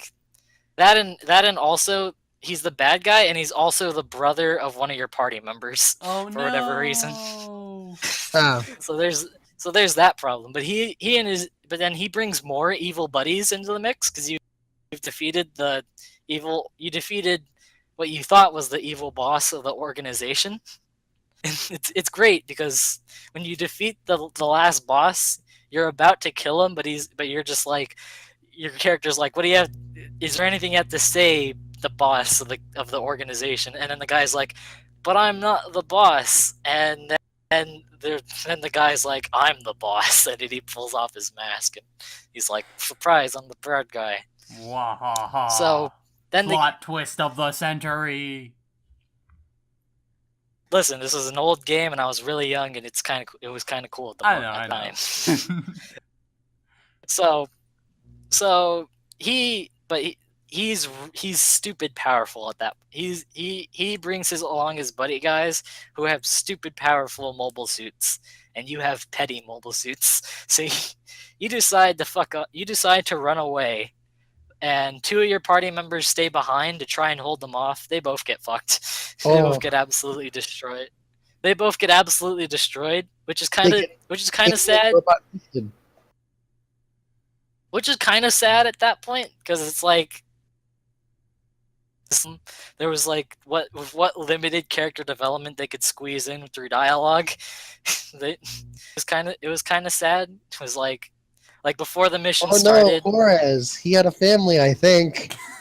That was legitimately Glasses Dude did die. And he also was the black guy as well. Of course. Could he be of any other ethnicity? What other minority was he a part of? He was African as well. Yep. Uh-huh. Had to die. Dirty African. Of course. So you don't have to go that far. So the all in jest, you fuckers. All in jest. So the character whose brother, who's my favorite bad guy, she gets like very overprotective, and before you go on the final mission, she makes the Glasses black guy promise to not die. Please don't die on this mission. I know it's going to be really bad. You just fucked me, bitch. Cranks. Yeah, that's legitimately what Our happens. mobile suits are made of metal. There's no wood to knock on. So when he reveals that he's super bad, and then he starts chasing you. So the first person to leave your party is this military officer chick who decides to stay back to try and stall them. So then you continue. It did not work out because you continue running, and You're at a tunnel, and you're like, all right, this tunnel is going to lead us to safety. So you all enter the tunnel, and then as most old RPGs did, all of your party members' mobile suits morph out of your lone mobile suit, and then it's like, wait, where's the last party member? Where's the Glasses black guy? And Glasses black guy is like, I'm gonna stay behind to buy you guys some time. I'm also gonna lock the door to buy you guys even more. I'm also gonna lock the door behind you guys to buy you even more time. And so the girl that he made the promise to is really sad. Like, no, don't do this. Come with us. It's not worth it. They're super strong, and they basically fucked over the military captain because I saw them still chasing us. The family you may or may not have still loves you, I think. Maybe. Yeah. So So he locks the door and resigns to Does it say like when this install time. happens that so and so has left the party? Yeah, it does. Yes! It does. That's the worst. It does. For That's good. the say that. absolute It is- worst. For good. Well, no, because there's a lot of stuff that happens later on. But you go through the tunnel, and you pop out, you're out of the evil corporation's base, but you feel that you distance between you and the bad guys. And so for the most part, for the first part of the game, you're dealing with Europe and Asia and Africa for one segment. Africa's one segment of the game. Europe is like the beginning, and then China and Russia and stuff are like end game stuff. So you decide, America. well, not end game, but end game of the first half of the game. So you decide you're gonna go to you decide you're going to America. So instead of flying you over there which was semi-natural, you go through this long ass underground tunnel that goes all the way from Russia. That goes all the way from Russia to Alaska. To Alaska. I mean, Very long. I mean, there used to be a land bridge there, so it's not too far out of the realm of possibility. a lot of digging though. Yeah. Lots. The entire reason for the tunnel was basically in this universe of Mobile Suit Gundam, because it's apart from the standard universe. This universe, people named the Zarfs, the Zarf family, created this wonderful machine called the G system. Jesus system? G. The Dash Oh. system. G system. What the G system does is it's the perfect alchemy machine. Oh no. So What it law does of is equivalent exchange out the window. Is that it? Some people are gonna What be it losing does limbs. is it turns anything into whatever you have the instructions for. The fucking fuck? Instructions? What? Yeah. Why? So wait, can I turn my So, penis into an IKEA chair? I mean, no, it's still equivalent. I have the Well, instructions for it's not even perfect alchemy. It's not even truly perfect alchemy, because all you need to do, I mean, I guess they might have thrown some stuff out of the wayside, but all you need to do to make a mobile suit in that game is you need enough data of that mobile suit, the instructions, and then you need an energy capsule to power the G system. Who knows where the G system gets its materials, but that's all you need. Adams. Instructions, power. Yeah, that's the way I kind of rationalized it. It atomized something, and then used the pure power. You used the pure power to turn anything it wanted into any uses materials into. Anyways, so the G system was all nice and great until one of them overloaded and kind of destroyed most of the human population. Someone tried to turn their penis into an IKEA chair. It's bound to happen eventually. Missing a few nuts and bolts. So Nuts. when that happens, most of humanity falls, which is actually pretty nice, because you're not spending your time trying to awkwardly walk around cities. You're actually looking through the countryside and stuff, which is cool. But so the tunnel was so that way the Zarps who managed to survive that apocalypse could move. So you go through their old tunnel. I'm basically describing that. It's okay. You go through the tunnel. Halfway through the tunnel, Black Guy's mobile suit shows up. Well, and at first everyone's kind of excited, because it's like, woo, You survived. Black Guy is back. token black guy may have survived. But wait, how did he He's survive? back. And then the pilot of the mobile suit contacts you, and it's the boss guy, or the guy you thought was the boss of the evil corporation, and then was surprised when the boss was in your party.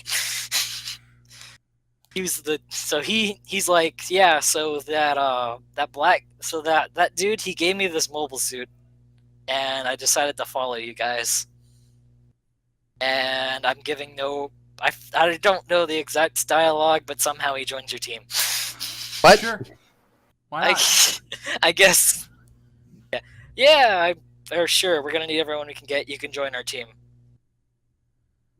And so then the second half of the game is spent assembling a powerful enough mobile suit to stand up to bad guys. At this point, Lady Zarf just kind of disappears. He doesn't do much. Then he eventually resigns to death. In that, the whole reason that your character even went on a journey in a mobile suit is he's an orphan. An orphan. Of course. And when he left the orphanage, some mobile suits showed up and blew up the orphanage. Oh, fuck you, orphans! No one loves you. And so he swears eternal revenge on one mobile suit. He's really doing the orphans a favor. I don't think he realizes this. Yeah. Like, no one wanted them anyway. I mean, it's clearly evidenced by the main character being forced to leave because he's too old. Like, you can't hang around here anymore. So eventually, Lady Zarf resigns to death, and he goes back into the mobile. He goes back into the mobile suit, which, surprise, surprise, destroyed the orphanage. Oh no! The orphans. They were so young, literally. So you go and you beat. You go and you beat him. You go and you beat him, and then he just resigns to death. Alright. Just like, I've done my job. I killed some orphans. Killed the black dude. I'm good. I've done my job. Killed some orphans. Starting to cause the destruction of the world again. They're planning on blowing up another G system to destroy what's left of humanity. Fuckers really hate humanity. I mean, who doesn't, right? I mean, so humans really aren't the greatest. He's my favorite bad guy. Antagonist, yeah. Yep. Granted, this is a lot. This is from when I was really young.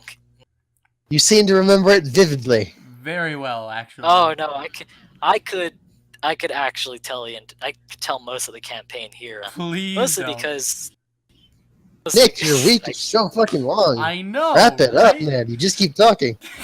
I'm not talking though. It's Chris who's talking. You're talking right now? Yeah. Fuck you. I haven't even talked about the anime I've watched. So, Seriously. while this is all going on, I found another antagonist I guess gets run around. What the fuck was his name? Slipstream Sam from Metal Gear Revengeance. Uh-huh. That was a cool fucking antagonist. Rising Revengeance, I'm assuming? Yep. Yep. Had a cool fucking sword, and he was basically your fucking antagonist for the whole game, besides a few other guys, but he was the main one. It's like, well, yep. Wasn't even the final boss. He was just a cool guy. Alright then. Sweet. You know who was a cool antagonist? Freaking Kaiba. I guess so. Kaiba. Yeah. Kaiba was a cool guy. Like, haha, I will one up. And here's my fucking blue eyes. I'll rip yours. Oh, now I have a blue eyes jet. Fuck you. Yeah, he's so rich that he has a blue eye. Bro, what? He could become Batman, but he became Kaiba Man. The worst version. Is that like that's gotta be a worse superhero, right? He's literally not even trying to hide it. Kaiba Man. Wonder who is Kaiba Man? Find out next time on Kaiba Ball Z. Boom, there you go. Oh yeah. So they decided to do something with Yu-Gi-Oh! For one event. So we have this. You're gonna want to look at this. Uh-huh. You're gonna need to see this cliche. Generation Duel Tournament. Oh, It's really bad. It's handled horribly. it's just like specifically like Generation Duel, so it's like play from this time period, basically. How is this horrible? Not exactly. No, it's horrible because it's one event. So, and in order to make sure that people aren't all in one, all the decks are going to fight each other, and the ban lists are horrible. I kind of Oh. want to look at them. So I'm the not ban gonna look lists at are that ban horrible. list. The ban lists are absolutely horrible because each different one presents a different set of obstacles.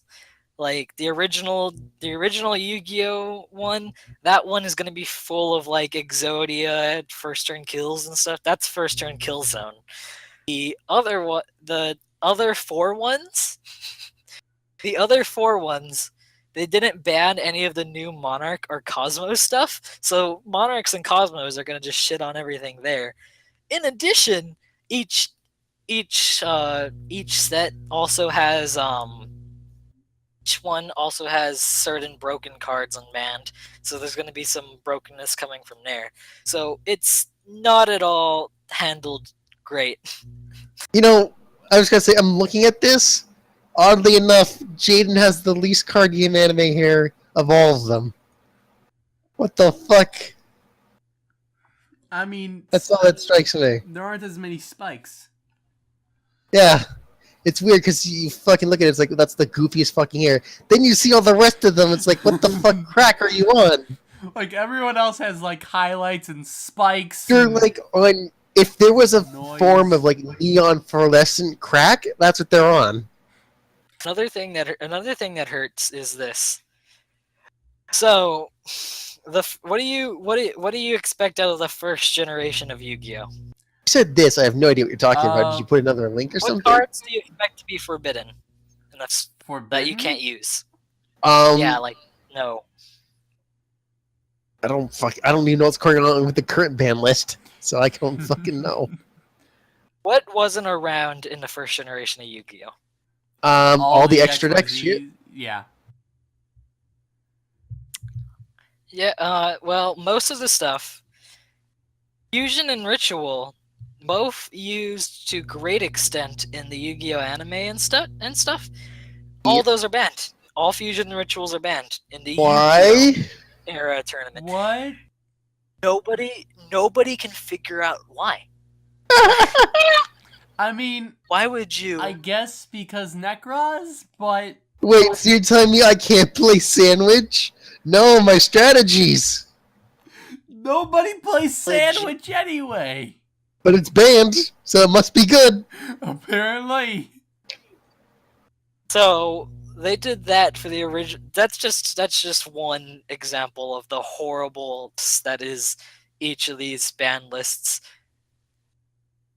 But the nice thing is, if you manage to top in the event, you get a sweet mat for whatever duration you decided to fight for. Oh boy. Hey, that's cool. Yeah. I totally want the fucking Arc V one. Who the fuck is that guy? That's Yuya Sakaki. Something. Yeah, Yuya. Zexel looks like a fucking flamingo. We got Yugi, Excellent. Yusei, Yuki, Yuma, and Yuya. I remember all the U's. Like, I can take the first three kind of seriously. I cannot take the last two seriously. Yeah, there's What not are- much like What Zexal and are- Arc 5. They tried to step up the stakes, but it was like I mean, How? apparently so 5 days the end of the world was coming. Zexal interdimensional invasion was happening, and Arc 5 takes interdimensional invasion plus times 50. 5 days 50 interdimensional invasions. Let's all just play a card game. No, that's legitimately the interdimensional invasion though. Like There's different We come dimensions. from all different based on- dimensions. We also still play the same card game, though. I mean, of We course. still play the same card game and We have even get knowledge. the of- updated ban lists. We have knowledge. We have no. I don't think a ban list exists in Yu-Gi-Oh. People just stopped using old cards. Bullshit. So, like in Yu-Gi-Oh! Arc 5, this is legitimately it. It's basically an all-out war between all the different dimensions, and they all say that their summoning method is the best. So we have the standard dimension, which where Yuya is and Pendulum stuff. You're Then gonna we tell have me the fucking fusion- standard people fucking believe just normal summoning's the best? I mean, Pendulum's there. Pendulum's there, and everyone loves it. So Alright, Pendulum, fuck them. I guess. We have Place the I want a fucking fusion. atom bomb. Plus We have the Monarchs. fusion dimension. We have the fusion dimension. I don't Alright, think you gotta live a fucking sad virtual existence and dimension- you think fusing summoning's the best. Really? I don't think there isn't a ritual summon one, but there is a synchro. Because and they all know that shit! I mean, Necros. The one Yeah, you thing got that- the one thing. You have a whole nation of people just playing Necrons. Also, Cyber Angels. They're pretty good. No. No. What's wrong with Cyber Angels? No. Because there's nothing to them. You get out a big cyber angel and Moonmere, fuck you. Uh-huh. So and it's just the synchro XYZ and fusion dimension all trying to hate on each other. Like, no, ours So, is the it's best. summoning type racism. In all essentiality, it's the longest running racism thing, and you might as well just watch Zootopia. I have not heard or seen anything about Zootopia. Furries. That's all you need to know. That's all I heard. It's an it's animals, and they do. I know human people want to jam. fuck the rabbit. That's about it. I mean, she is pretty hot. There's- I mean, what? There was subtext. If you watch the game theory video on, not the game theory, film theory video on it. Excuse me, the film theory video on it. It essentially outlines all the intricacies of the plot. I figure I'm gonna watch it at some point, so I've been avoiding everything about it because I'm gonna go in on it without fucking any expectation. Maybe it's good. I don't know. Maybe it's not creepy. They all die at the end. Cool. That's a Kamiga kill. Well, But then they get That's brought not back by the fucking bitch with the fucking sword of zombies. that's not all at the end, though. Also, Iggy, have you finished reading Akame ga Kill? Nope, completely forgot about it. God damn it. Hey, you should really wrap up your week, Mr. Talkative. I haven't even talked about the anime I've watched this week. So do it now. We're done with the antagonists. Are we? What was yours? Oh yeah, Voss. And Slipstream Sam, because Yeah. Slipstream Sam. I've also started TLP again, yay, because I finally played back through like the 11 hours of Partners in Time. It was 11 hours, by the way, that I had to play back through to get to the point where the LP stopped. Because I lost You're all level the save 22 data. as opposed to 19, you cheater. Yes, I am. And I'm not cheating. I was just battling more enemies. Because I didn't battle Facts. them before, because LPing does stuff. Yeah. And then animes I watched this week. Obviously No Game No Life. That's the anime homework. I also watched Re:Zero Starting Over from Another World. Full title. And in the ever popular sensation that's sweeping the nation, guys in tracksuits get transported to another dimension. That is a thing, isn't it? Yeah. Kufuku did you it don't last need- season, and now it's You don't this need show. more sport. It's not even a Please sports anime, stop. though. It's a show all about starting over. I mean, getting into a tracksuit, getting ready to go, and then fucking transporting to a different dimension seems to be becoming a sport. I mean, they're getting pretty good at it. I think it We could could be have an Olympics team. I was, yeah. Prince But, would still come in last. the main aspect of the show is starting over and over No, and wait, over. France would be really good at that. It's running away. What? France would be really good at that Olympics game. Because Why? it's just running away. TOG's not here. I had to do it. Thank you. It's all about starting over and over and over. Like, that's the main plot of the show. And it does that very well. Like, Is that just like a time travel fucking anime? not exactly. Like fucking, what was it? the first, I think, 4 Erased? episodes are dedicated to just like this one mechanic and showing you how it works in all the different situations. You don't Jesus. like it doesn't. It explains itself very well, which is good. It doesn't leave a lot of questions as to how the power works. It actually just says, "All right, here's what happens in this situation." Like, I didn't have any questions regarding the power at all. That's unusual. I know, it's very weird for there not to be any questions left. Like, okay, there's like 2, maybe? But those are like plot stuff, so it's fine for them to not be like in the first like 4 episodes. And it does that mechanic very well, and intertwining it into the story and making it just all culminate together to work with that mechanic. So that's good. And then it's not finished yet, by the way, but I really liked it. Yep, still currently going on, like the My Hero Academy is. Fuck you for that, by the way. You're the reason I'm doing this. You did it to yourself. I know. You're telling a fucking drug addict that you saw him smoking crack, and you're like, yeah, I'm going to do that too. And so you blame him, crack addict. Seriously. And then I also watched Kisniver. Holy shit. Bless you. What? Bless you. That's I didn't sneeze. That's the anime that rips off a TV show. Sense8, yes. Yeah. I mean, it kind of goes down to the philosophy. I mean, once you've seen the dictionary, isn't every book just a rip-off of that? Yeah. Or a remix of sorts? So, since No, because the dictionary is an entirely different thing entirely, because it all does is define words. Just take it at face value, Chris. Just take it at face value. So, a book, specifically of a novel, takes those words and puts them in certain orders to tell a specific story. I mean, if you look at it like this, if you have an infinite amount of time and you're immortal, you can get a book and just start writing random words. Eventually, you'll just have a completely coherent novel. Eventually, yeah. No? Yeah. By a probability, you will eventually have it. Coherent. I mean, it'll be coherent to someone, but to Oh, most, no, if completely you continually write, if you continually write, well, look at it like this. words, Let me it's explain a not little bit gonna better. make sense. Let's say you make books that are 30 pages long, and you write so many words in it. Eventually, one of those books will be a completely coherent book.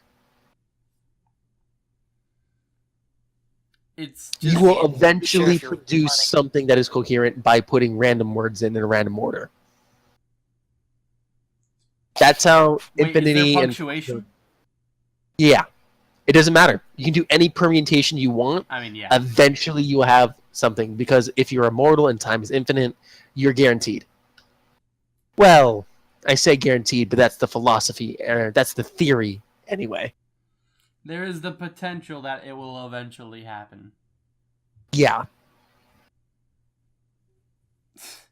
You're the Anyway, you guys are the reason I can never finish my week in under. we gotta go almost to our 2 intellectual, hours. intimate discussions. Yeah, you can shut up now. Since Smarticle. So I never really thought of the concept of like people sharing like physical pain and thoughts until like Sense8 came along and introduced the concept to me.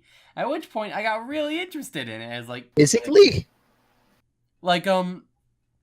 So the character Or emotionally? both actually, but for the most spoilers, I guess. Well, I mean, is it like an actual physical link, like they can't avoid it? Okay. Or is it like they're apathetic? Or not apathetic, they're empathetic. Like, if somebody else in the group feels pain, the other people in the group feel the pain as well. Alright, so it's a physical link Yeah. that they can't avoid. Like stub toe type, or like I just broke up and now I'm going to eat this tub of ice cream type? Okay, Or both. I'm putting up spoiler warning. How is that a spoiler? That's really fucking how it works. Because they don't actually... Okay, so they don't actually develop the, like, emotional part, because the other... alright, so in Kiznaiver, it starts out as a physical link. Like, oh, pain is the main thing that connects them. But So if someone masturbates... Sharp pains. Okay. Like, stub toes, fingernails ripping off, that kind of stuff. Like, that hurts. And also, it starts to get into emotions as well. Like, for instance... God, I would not want that. No, you don't. Like, heartache, depression... Is it all teens? Like angsty teens? Yes, they're all teens. Yes! Which, they do explain in the show why it had to be teens. Which I liked. There's so much angst that became physical and attached to people. And it gets... The angstening. And so the emotions are... And eventually the emotions become so bad that it starts causing them physical pain as well as emotional Wait, so pain. is it, like, I get that, you know, let's just say someone feels something and it's chained to everyone else. Mm-hmm. Does it then, because everyone else feel it, amplify by, like, however many people there are? Because then they all feel it. And at that point, since the other people feel it, does the original person also feel it again through them? okay. And is it a constant cycle of pain? So the pain is split between all the members of the group. But logically, since they're feeling a new pain, that new pain will then transfer over to everyone else. Okay, no, meaning it their doesn't. pain is literally amplifying and in a cycle. It doesn't go like that, no. It should, though, by all logic standards. That's the thing that I've thought about, was that you take a megaphone, take a couple of megaphones, and throw them in a circle and shout into one. Do they just endlessly amplify each other into eternity? Unfortunately, there's a physics reason as to why that wouldn't work, but, you know. Yeah, the sound eventually just, like, careens off. If you were able also... to... The question would become different if you're able to hypothetically channel all the vibrations back into the megaphone's receiver. At that point, I don't know. That and the megaphones can only get so loud. That's true. There's a physical point where they stop getting any louder, and but they will continue. If the circle continues going, and it just gets annoying. Potentially not. The sound, like the percussion, could actually just burst, and then that would stop it. Like the part of the megaphone that would produce the percussion could just burst if there's just too much traffic. Anyway, yeah, Kiznaiver, it's a thing. It's a good thing. Like, I really love the concept and how they, like, show it off. So, yeah. Other than that, I think... Can you imagine getting stuck in that link with a masochist? Alright, spoilers back up. And a sadist. One of them actually is a masochist. Yes! Oh, that dude or chick must really love his life. Or her life. I'm assuming it's a dude, because it's usually always a dude. It's a dude. Yep. Alright, spoilers done. I wonder what that spoiler could have been given the context of that question. Who knows? It could be Well anything. Anything. I don't even understand why that's a spoiler, but sure. It is. Like, you need to watch the show to know why it's a spoiler. Anyway. Is that your week? That's my week. Hey, Chris, how's your week going? Play any good Gundam games? I actually built... Oh, did you? Gundams. I built that's two cool, though. model Sweet. Gundams. Yeah. I built two of them. And You have to paint them, or...? I mean, you can, and it makes them look a lot better, but I'm poor. So... Oh. I'm fine enough with building them.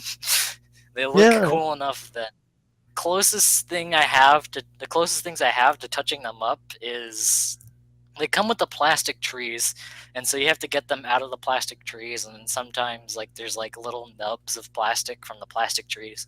So I have like a little tiny blade to get rid of those And then I also have some panel lining markers to further show distinctions of certain things. How many Gundams do you have? I'm gonna need a minute to count. Oh boy. So we got my tabs on Google Chrome. not that much. Oh, all right. So I'm gonna count right now. 1, 2, 3, 5, 6, I'm to 4. 7, 8, 9, 10, 11, 12, 13, 15. Wonder why you're 16, poor. 17, 18, 19, 20.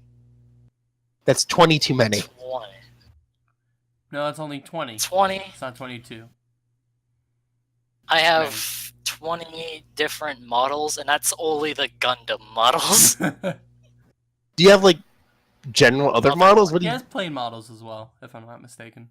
I have the base Jabber, which is like this flight thing that mobile suits can stand on and fly around Still with. Gundam related.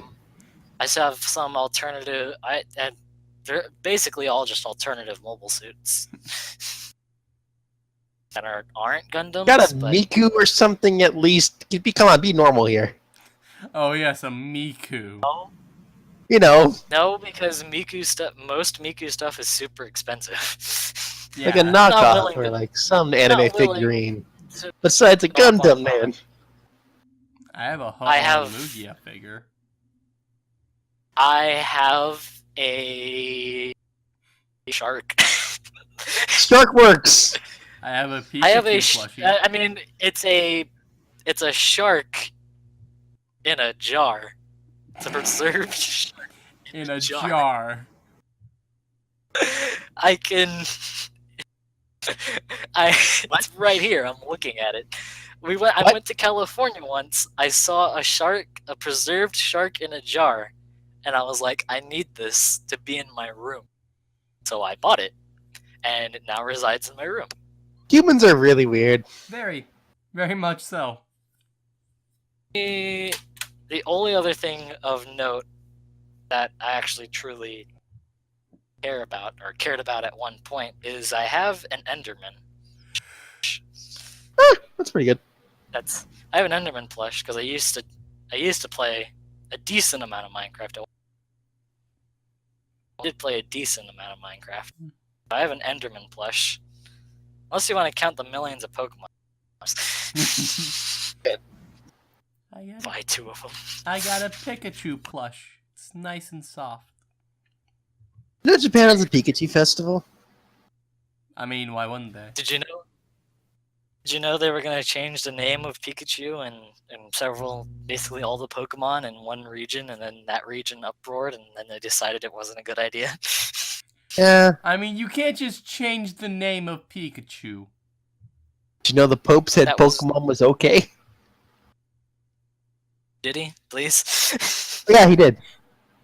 I mean, Oh man, yes. Pokemon. Because like there was certain Christian outcries like, oh, Pokemon's evil, that does this and all, but you know, the usual spiel of like anti whatever shit. Mhm. And it's like the Pope's like, yeah, no, but Pokemon's okay though. Because it's fictional. Listen, that doesn't Fictional, matter to some people. Hurts Like their belief. there's people who believe what goes in comes out, which isn't entirely wrong. Like what you consume, you will practice. That's what at least the belief is. So you're reading about fucking going and fucking a tree, you might be more inclined to go and fuck a tree. I mean, get wood, right? That is at the base ideology of the fucking thing. I saw a video once of like those. Your like, son those fucking a super- tree? No, of like super Christians that were like, Pokemon is evil. It's all. Their biggest argument is that it encourages there's the evolution side where Pokemon evolve which promotes the yeah. Darwinist idea of that God didn't. Sometimes my own religion kind of fucking disappoints me. What? Wait, what? Yeah, I'm Christian. But, like, the people, it's like, the super into it, like, aggressive Evangelist kind people. of people. Yeah. There are certain fine people, but there's certain people that just overdo it. And it's like, don't stop, please. Yeah, don't do this. Closest example I know is I went to church one time and then sure was like, yeah.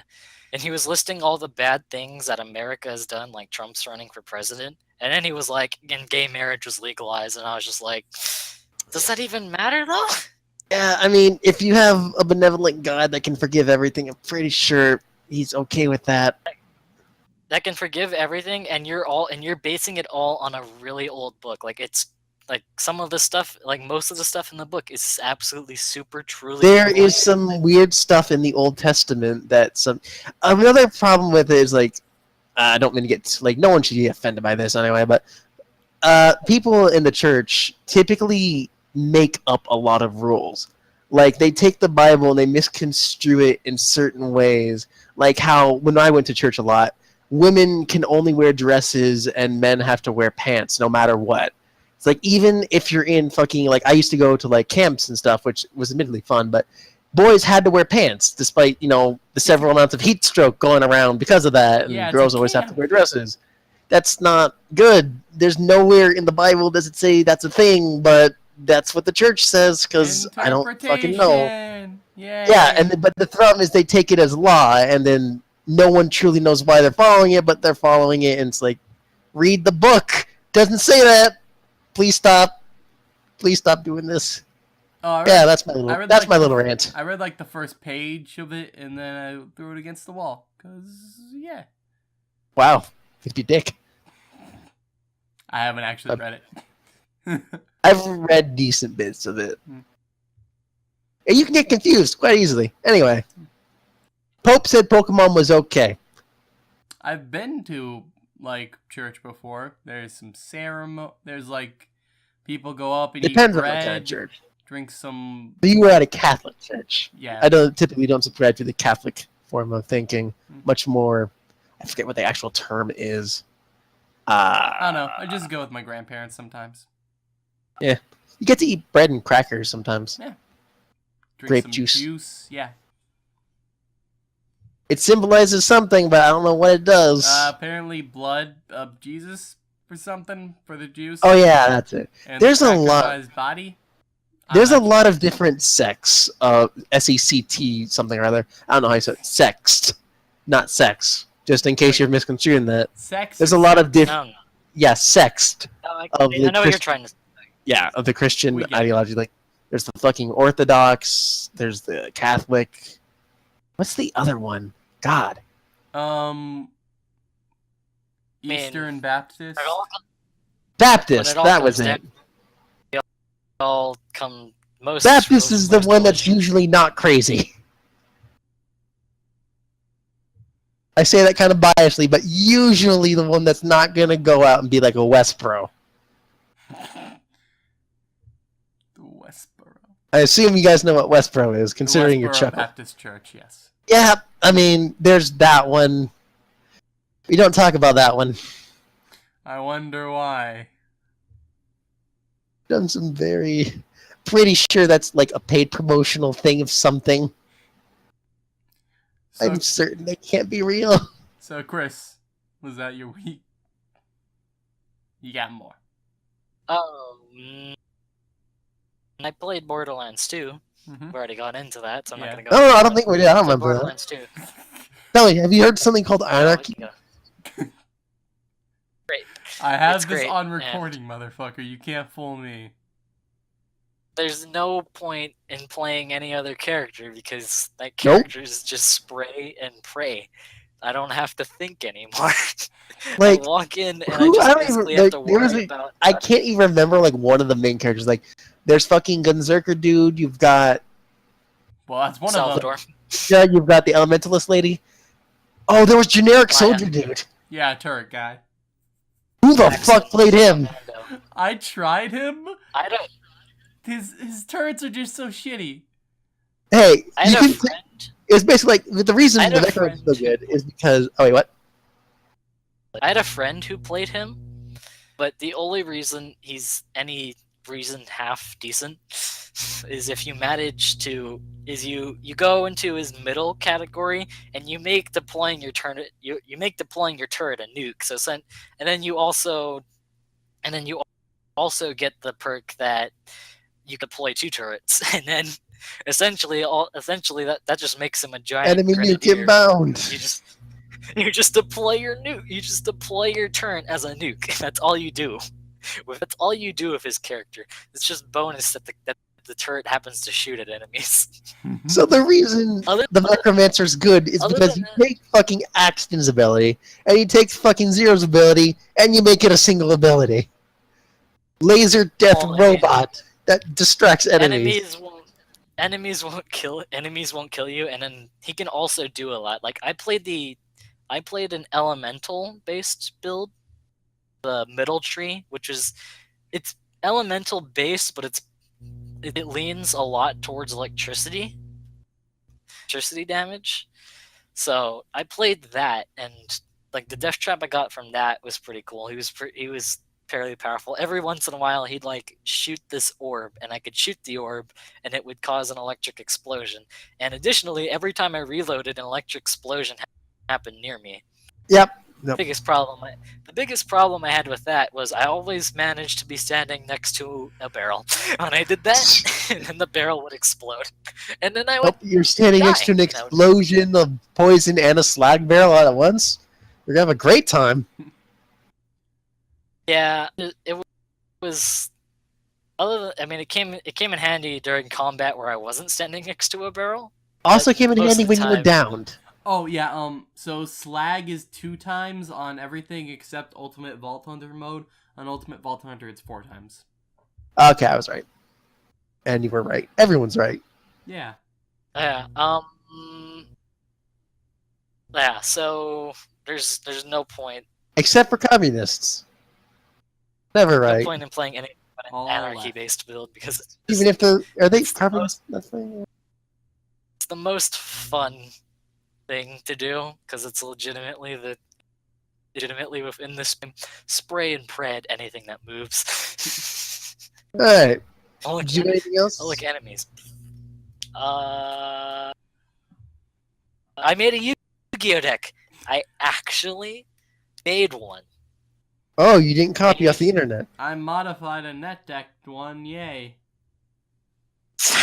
Congratulations. So no, you went in with nothing and made a concept yourself.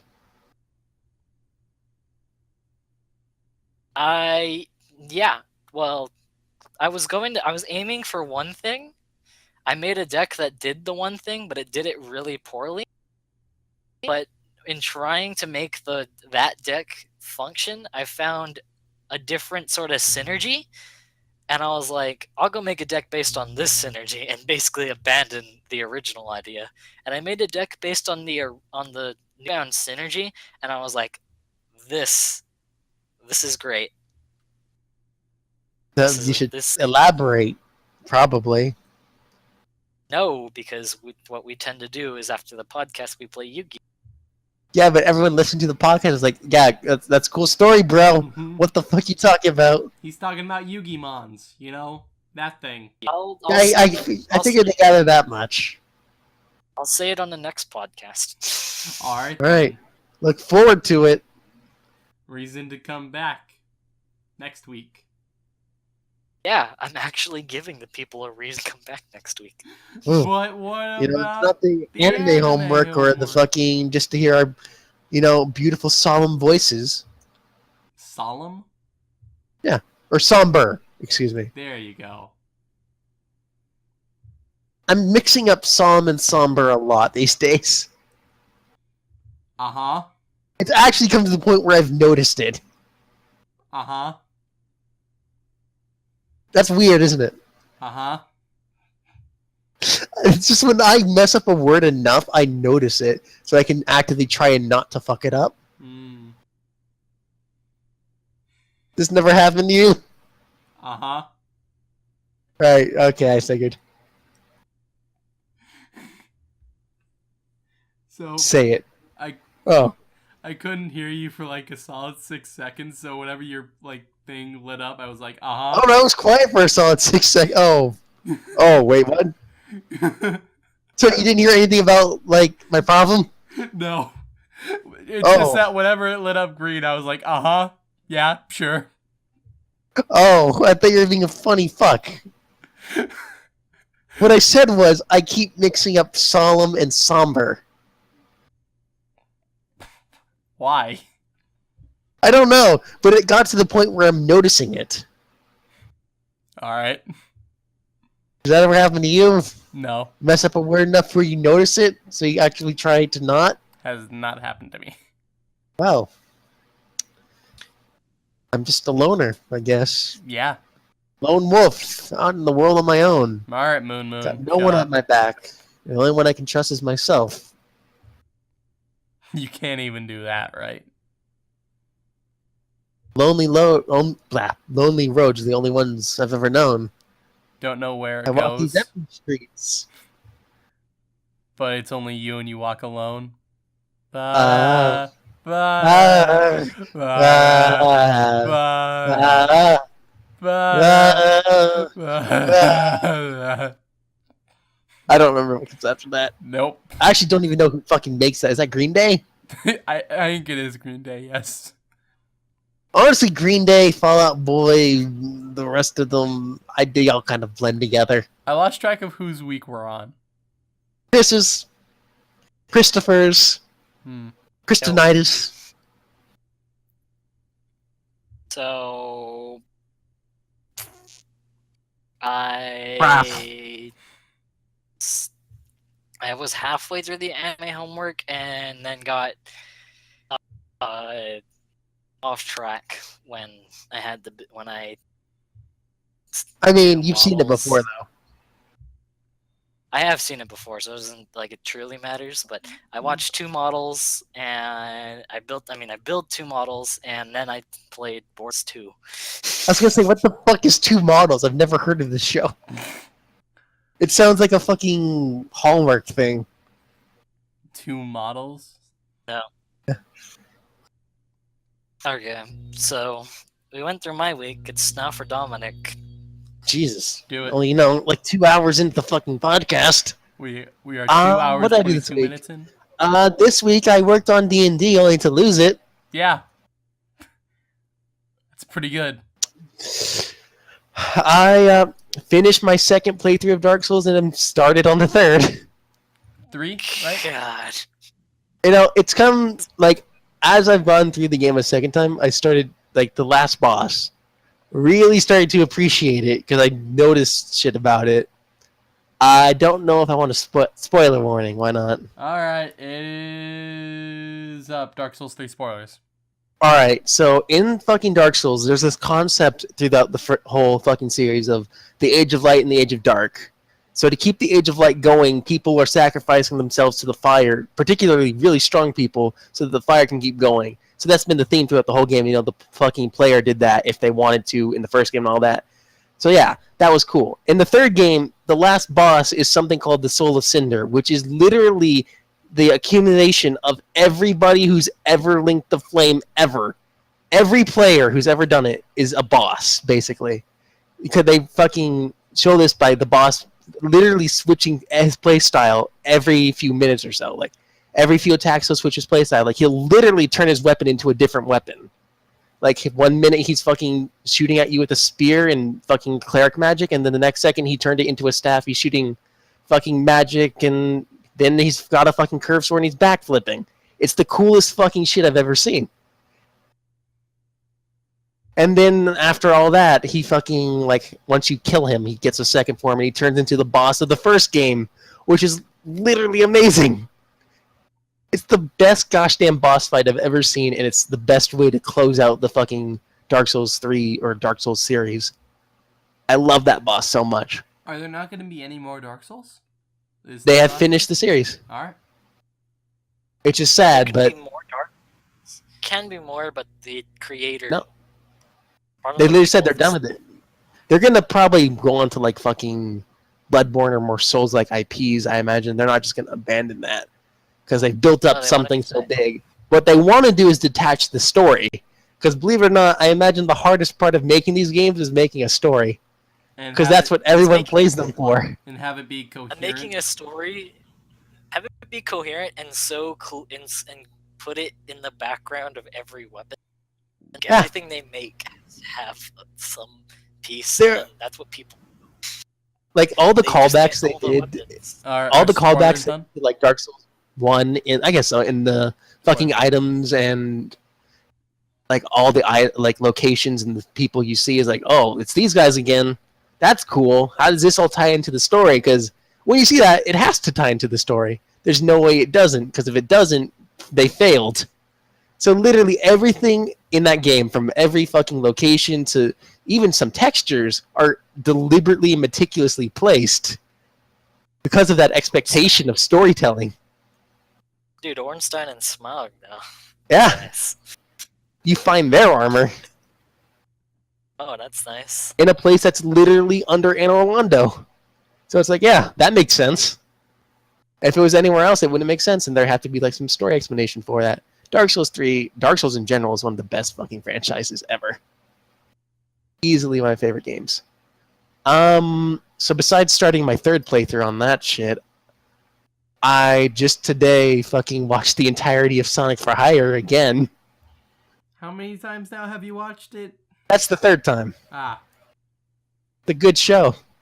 Ever seen it? I have. It was in like 2008 though, so I don't remember it at all. Have you seen this, Chris? What's up? The Machinima show called Sonic for Hire? Nope. It's really good. It's like if you took the Dragon Ball Z abridged and made it about Sonic. And how he sucks. And it's much more crude, isn't it? Oh, Man. Coke and ticks. Everywhere. He's essentially a eternally worse Flash. That's Sonic. Yeah. It's pretty good though. Everyone else. He tried. Everyone so else is. hard. He came so Everyone else is hard. an infinitely greater character. Pretty much. Yeah, nothing even matters. I recommend it. If you have fucking free time, just go watch those. There's 7 seasons of like 2-minute long episodes. It's really good. How many hours did it take you to get through them?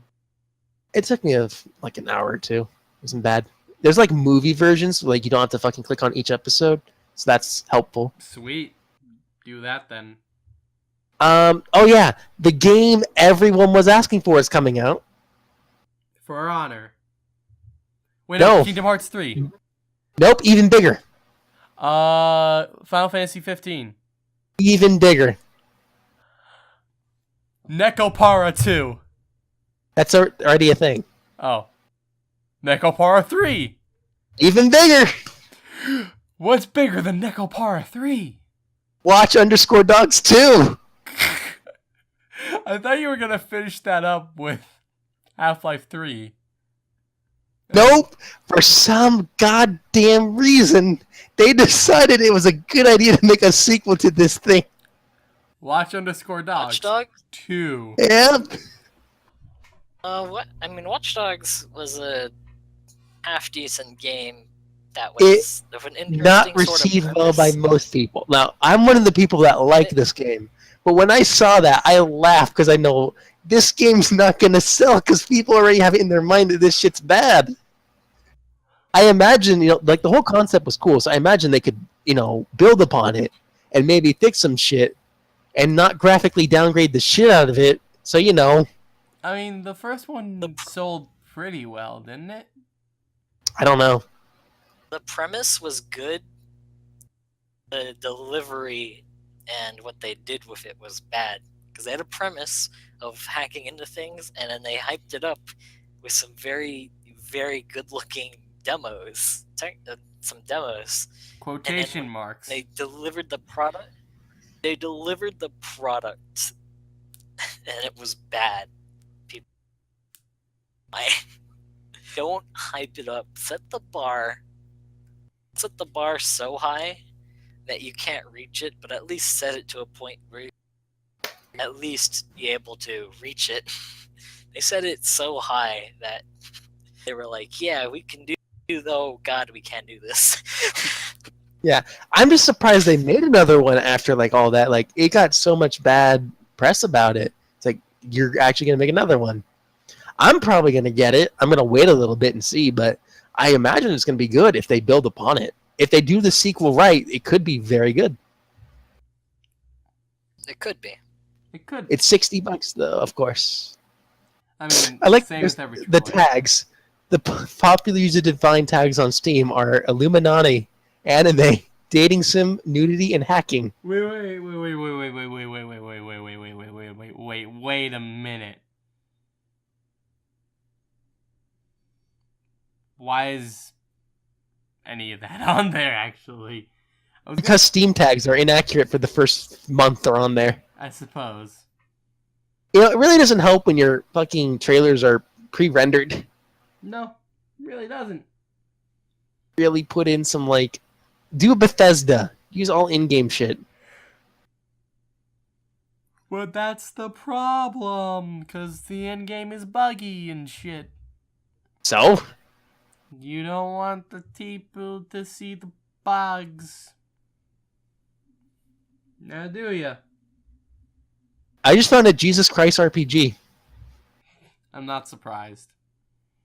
It's got really good ratings! I'm not surprised. I am! Now, good ratings ironically, or just straight up good ratings? Don't know, considering, like, the first page of top reviews are negative, I don't know. You can buy the soundtrack for $2. Ooh, even better. I think the Jesus Christ RPG should just be the fucking Binding of Isaac. So that's pretty good. Binding of Isaac's a great game. Apparently. Have either of you played that? I've played it a bit, but it didn't really catch me. Yeah, you aren't a Legend of Zelda guy, huh? Original? No, I like the original Legend of Zelda. It's just that It's a huge throwback to that. I know it is, but Isaac just didn't hit it for me. Like, it's the roguelite elements. I really don't like starting over and then having to build back up to the end game. Ah, like you do in Diablo. This is what you... Yeah, like with each season, Yeah. like resetting. By the way, Diablo. I mean, I'm pretty much done with my week. Yeah, a really quick thing. Well, I've been playing a fuck ton of Skyrim because, yeah, I finally fixed all the fucking crashes after literally uninstalling and reinstalling every mod and checking them one by one. The good old-fashioned way. That's what it came down to. Diablo's fun. I've been playing that, of course, and I've made builds for all the other classes, and in a shocking twist of events, I'm not completely out of materials this time. So the way I usually go with the seasons in Diablo is that I play a bit, with my old setups, so that way I could, see how they're doing in the new season. And then, depending on what changes they made, I try out the new builds and such, if there are any bugs, and whatever. So I try out the new builds and whatnot. So for the first time in any of the times, I've gotten really lucky with getting the actual things I need for each build. And I didn't run out of crafting materials by the end of, my, building the fucking Thing. setups for each character, builds for each character, which is shocking to me. So I'm at this point, I kind of want to just go back through and get ancients on everything, which I haven't wanted to do before, ever. It's surprising to me, anyway. Other than that, no. Still a fucking effort for nothing, which really applies to most everything, but Yeah. This one specifically. Very much so. Hey, you can do this boss now. You get the ancients, you get the highest tier gear. Now you're able to take on. I believe the highest greater rift that anyone has gotten to is 124, but that was with a PTR bug. On live servers, I believe it's 117 right now, and that's in a 4-player group. So it's just to set records? It's really just to challenge yourself to see how high you can go.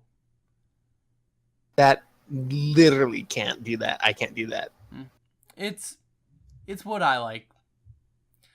Like, getting to the end game and then progressing as far as I can is really what I like about endless quote-unquote games. And then you restart? No, I stay at So the end you're... game.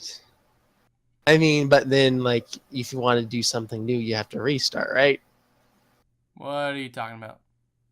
Well, like, you've reached the full potential of this character. Now what? Oh, no, there's... Like, optimizing gear is a pretty big thing in Diablo. Like, At what point does starting a new character make more sense than continuing an old character? By new, do you mean like a new class? New character. Or anything? Because in Diablo, it's really your gear that changes your setup and not the class. Though you do change a bit with class. Like, even if you get to like the full potential of one like setup of gear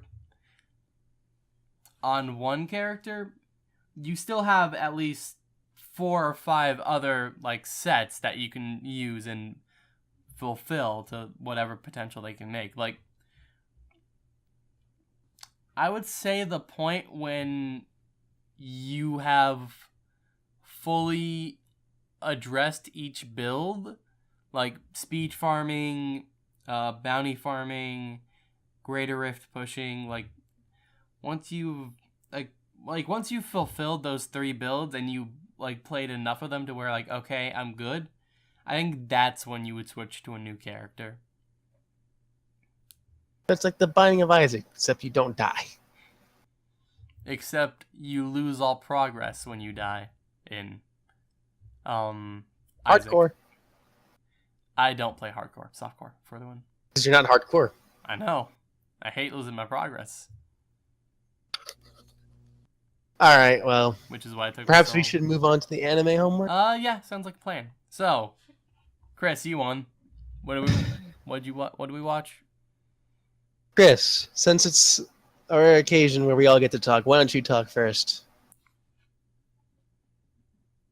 I mean, literally everyone here can talk. Ian's not here, TLG's not here. Everyone here has an opinion. Silence. Are we talking about anime Yeah. homework? Yeah. You checked out, didn't you? And I may have gone back to maybe watch more. I'm gonna say I did. Not a bad decision. Say I did, but So, Chris. So I'd like to point out really quickly, I just sold, like, I get Dota merchandise for like Christmas and birthdays and shit, which is literally the same thing for me because my birthday is the day after Christmas. In those wait, you don't have the problem that I do occasionally. See, that my birthday's on December 10th, so I'm gonna say a good 80% of my family and friends that I have decide that it's okay to bundle both my birthday and my Christmas present together. To make a slightly better present, that would have definitely been better had I gotten 2 separate presents. You know, it's weird. My family goes, I think it's because mine is so close to Christmas, they go out of their way to separate the presents. I don't know. It's You know, it's also a really weird time because my mother's birthday is the day before Christmas, then there's Christmas, and then there's my birthday. It's a weird time. Were you her little birthday present? I was told I was extremely agonizing to have birthed. Sounds fun. But yeah, guess you could say that. So what I was saying was... Are these Yu-Gi-Oh cards? What? Hold on. Well, what I was saying when I derailed the whole anime homework things, I get the merchandise, and one of the things I got was a pin, and that was cool. And like, oh, hey, you got this pin. Here's a code to get it in Dota. Like, why? What does a pin do in Dota? And I get it in Dota. It's like, oh, it's just a collectible thing you can put on your profile. Like, haha, I have this pin. Like, cool. Can I sell it? Turns out you can sell it. I just sold a fucking useless, literally functionally useless pin for $1.50. Nice. I feel accomplished. Good job. Woo! You did it. Money. You're not a complete failure. I'm surprised. I fucking fenced a pin. A digital pin. I'm surprised, Bubba. Thanks, Papa. Do I have your approval now? Since when the fuck am I your papa? There's this whole spiel last time we did sorties. It got weird. Yeah. I'm apparently your mother as well. Something happened. Our father left us. Left you. He never loved us. He hated me. And he only stayed with you for the booze. The boobs. Thank you very much. Pronounce it right at least, you dick. Sorties bring out the worst in us. By far. Like we get When you're stuck in a defense for 30 minutes, literally doing nothing, you bring up some weird shit. It gets pretty heinous sometimes as well. I don't know if we don't record them. Or stream them. I don't know why. Chris, anime homework. We did it. What is it? What'd we do? What do we watch? You won. Explain it. Iggy, stop playing Dota. I need to go online and spend the money I just got. No. Those Chris. fucking immortals aren't gonna get themselves. Chris, where are you? Are you okay? Maybe. Explain the anime homework. Do it. No. Okay, I'll explain it. So this is what the third. Which podcast is this? A We're lot. 2 hours 41 minutes. Which podcast is this? Which number? Oh, 17. Jesus. And only 13 is up. Are you kidding me? I work slow. All right. I work slow, but I make sure to do everything else. Remember how you watched like 3 or 4 animes this week, Nick? 3 Imagine. animes. Oh, throw it under the bus. What bus? Okay, There is 3 no animes. bus. 3 animes. The We're gonna bitch assume bus. the other.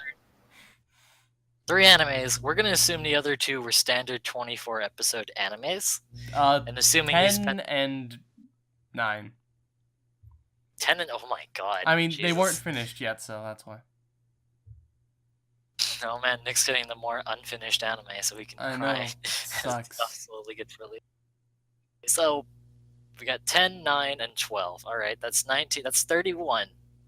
Now, if you divide that by 3, which should be the amount you should be able to get through if you cut out the intros and the outros from everything. If you cut that by 3, that's 10.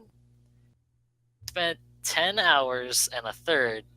Actually, we'll give you 10 and a half because maybe you watched the opening and the ending at least once. I don't know. We'll give you 10 and a half hours. You had 10 and a half hours, Nick. What happened to those 10 and a half hours? I mean, No Game, No Life is anime homework, so that's required. All right, so that's 12. That's 4. That's still 6.5 hours. That could be 2 podcasts. That's about yes. one. That's about 1.5, maybe. It's about 2 But- hours. Yeah, 2 podcasts. Yeah. All right. Yes, get on with it. Okay. I know. This is great. So if you want to know what this anime is about, please go directly to the previous podcast and watch the anime homework start there. We Which I barely explained talked when about we the watched. summary. I mean, that's all the summary you need, though. I gave the summary. You want me to give it again? It's like a literal sentence. Yes, say the Maybe a sentence, slight Chris. This is what you have to Yes, do like- when you win the Well, anime we're saying- homework. Give the summary and talk about it. So, No Game No Life, a game where anime where a brother and a sister duo land in get sent to a mysterious land where everything's settled by games, and then they decide to gamble their way up to Battle God again. Hooray! Yeah, more or less. Yeah, that covers it. The only thing that sucks is the 12-episode anime that doesn't finish. I mean, yeah. That's the biggest thing that sucks about it. And it's an interesting watch and something you should probably watch, but maybe wait till maybe it eventually gets finished. I mean, there's a low chance that's gonna happen though, which sucks, but oh well. Like, alright, so that's the summary. Who wants to talk about it first? Chris, tell us what you liked and disliked. Oh, Game No Life. Mm-hmm. I like the thought of the anime. Legitimately, everything settled by games. Like, please, can this be real life? It'd be pretty great. I could beat. You can lose your ton of rights as a human being. Do you care? No. Cause games. I could, but I don't know. That and the whole absolute obedience thing. So there's a lot of people that if something like this were to happen like right now, there's a lot of people I could at least definitely screw over with this system. I mean, you have to challenge them, and then they get to pick the game. Yeah, that's kind of an issue, though. You can't Yu-Gi-Oh the fuck out of that one. Unfortunately. But I'm half decent at a large variety of games. Smash Brothers. You know? We're gonna play Limbo. Smash Brothers, I am definitely in like the lowest percentile. Uh-huh. We're gonna play Dark Souls PvP. I am so bad. Dark Souls PvP isn't PvP. It's not even true PvP though.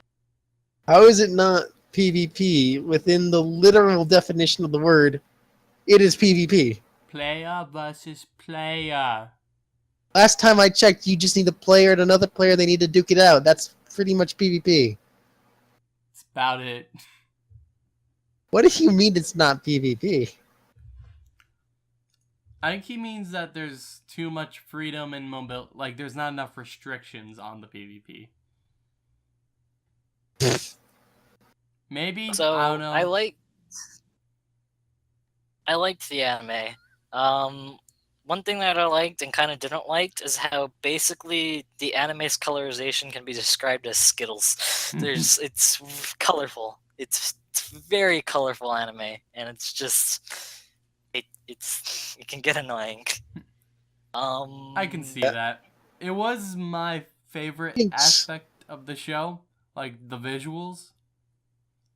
But it's very much. But it can be sickening at times, yes.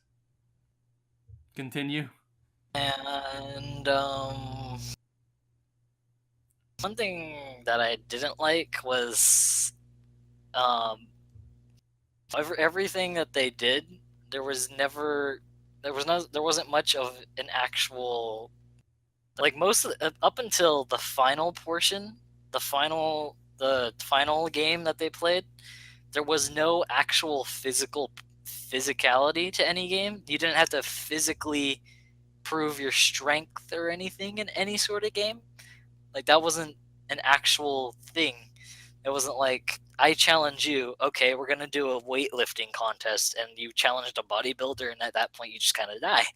Like, until the last fight where it turned into, I guess technically a video game, but they still had to actually physically do things. Here's the weird thing about that, though. They were in a video game. How did they have their physical limitations? Yeah, why does that matter? I If mean, it's a sure, virtual granted, body. yeah, they have it, but now it doesn't make sense. Because it's a simulation, and the beasts have the rights to decide the rules of the game, i.e., they have to live with their actual physical limitations. I guess. I guess it has to be. That must have been like explained off camera. Like, yeah, we get to bring in all our physical attributes because then how the fuck did the fox girl fucking do her like bloodlust thing? Blood ritual. Yeah, how did that work in a video game? Physicalness. It had to been done through like the fucking covenants. Yeah. Otherwise, that shit makes no sense. Yeah. Makes sense. That does make sense. Didn't you? Or, not, I guess. Chris, you won this week. Talk about the anime that you won. On the homework. I just did. Talk Is more. that it? I It's guess a that fun- can be it. It's a fun little anime. It's something that, at least if you're a gamer and you're interested in anime, this is something that you would probably enjoy. In the broadest terms, family friendly, by the way. No, no. There's only about like That's- 10 panty shots. No big deal. That's the thing that I slightly was annoyed. A weird about. game in which the main character physically removed genitals from females, and then yeah, that was Which weird. game was that? The fucking the word game where you say something Oh, and then it Shiritori. disappears, and if it isn't there, it appears. Animation. Okay, yeah. Animation Shiritori. Shiritori. I actually It was had. materialization. Shiritori, but yeah. I actually was watching this anime at like the beginnings of the podcast, and I was like, maybe not the beginnings of the podcast, but I was watching this anime, and I was like, that could be a potentially good game to play, and then I realized how stupid the game was. You know what's funny you say that? Because me and Nick said the same thing. Like, as we watched, after we watched it in the show, we were like, this would be a good game to play on the podcast. Let's And do then it. we played it for like a sortie, and it was actually fairly fun. Yeah, let's do it. No, all right, I don't know. Oh, but The problem is it takes for fucking ever. Yeah, just a little bit. It takes forever, and then like you can go on for so long that eventually, like, I feel like in order to make the game so you don't kill each other, is you're gonna need a referee. I mean, we referee typically referee each who's other. recording. The problem with that is you're refereeing each other, and there's certain biases. You need an That's unbiased. why referee. our concept was, at the very least, me, Chris, Nick, and Ian would be here, and then we do it there. Like it goes in a circle. Like I say something, then Chris says something, then Ian says something, and then Nick says something, etc. And we all monitor each other. And at that point, when someone gets out, they're out, and then they referee full time, and it works like that. And whenever, like, we would do regular Shiritori, where if there's a repeat, you're out, or if you don't answer. Repeat, you're out. If you can't answer, you're out. Mm-hmm. Try to keep it away from fiction, Yeah. as much like unheard of fiction. Like mainstream fiction's pretty fine. Like, hey, you're gonna do a Harry Potter thing like Butterbeer, that's probably fine. But if you're saying shit like the Super Komunosuko boy, then That's not, no. Yeah. I want So to I try it. legitimately- I just want to try it when we have at least 4 people. Alright, we can try it next week. Because it is decently I mean, it fun. works. Like, it's an intellectually stimulating game. Man, no. But when you're playing through it, you have to, it really fucking stresses yourself. Like, oh shit, I know all these words that start with T, but now that I'm playing the game, what is it? And then it's like, rack your Trachea. brain. Tapioca. See? Brains. Typography. Let's not do this now, though. Anyway, yeah, that's a game in it. Now, to the was fucking the shows the anime's merit, it makes all of its games very exciting. Very engaging, very, like, you want to be there. Or at the very least, it feels like you're there, and it feels like you're watching this sport happen up close. Like, basically the equivalent of South American football. Like, they set it up at the front, like, okay, blank is going to win every game, because if they don't, that fucks with everything. By the way, literally, their name is blank. The brother-sister combo. Yeah. That wasn't stated. Because if they don't, Um, then that literally fucks with everything in the show. So they had to find a way to make the games interesting, even if you know, like, hey, blank is gonna win. Which they were able to do. Yeah. The fact that they're in a different world and they also play very magical games. Freaking the chess match was so great. The chess match was one of the most engaging, but it ended one of the worst. Like, I feel. my main gripe with the games... My main gripe with the games is that the finishes kind of just come out of nowhere. Like, especially I understand that for the chess match and the last one, but the two in between that, not really. The two in between were Shiritori and... The one for his existence. Oh, right. Othello? I mean, it was kind of convenient that apparently it was, oh, his sister's love for him and all that. That were the last ones. According to the Covenants, that works. Because they did set up and show the Covenants working in strange ways, so it made sense. I know that it works that way, but it just was... And you said your gripe was that they ended weirdly, or they ended sporadically. Yeah, so it just... that doesn't... Like, the plot conveniences for the endings are a bit too much. I don't think that was plot convenience. That was pretty well set up. Not really. Like, they know each other inside out, and then fucking left clues behind. It's pretty... not that hard. I mean, I get that, but for the... I'm talking about the last 3 Othello stones being like, oh, her love for him and all that. Like, those... Once again, the Covenants. No, as in, like, having those 3 be the last 3 that... Because if they were flipped up at any other time, then she would have remembered everything. It felt, too convenient. This is the guy that literally fucking mastermind the last game. Oh, yeah. You know how fucking... That was the one you should be calling bullshit on. I mean, I am, but you brought up the middle ones, and I'm trying to tell you, like, what... Like, you agreed with me that the first one and the last one were meh on the whole, like, plot. The endings. The last one was meh because it was like, how did you possibly do that? Oh, wait, anime. And then the first one just ended weirdly because, like, oh, yeah, tyrants died of poison. Apparently. I was trying to tell you why the middle ones were also, like, meh. I can't see it for the fucking speaky, wordy one, and Shitty-twitty. the Othello one I find completely passable.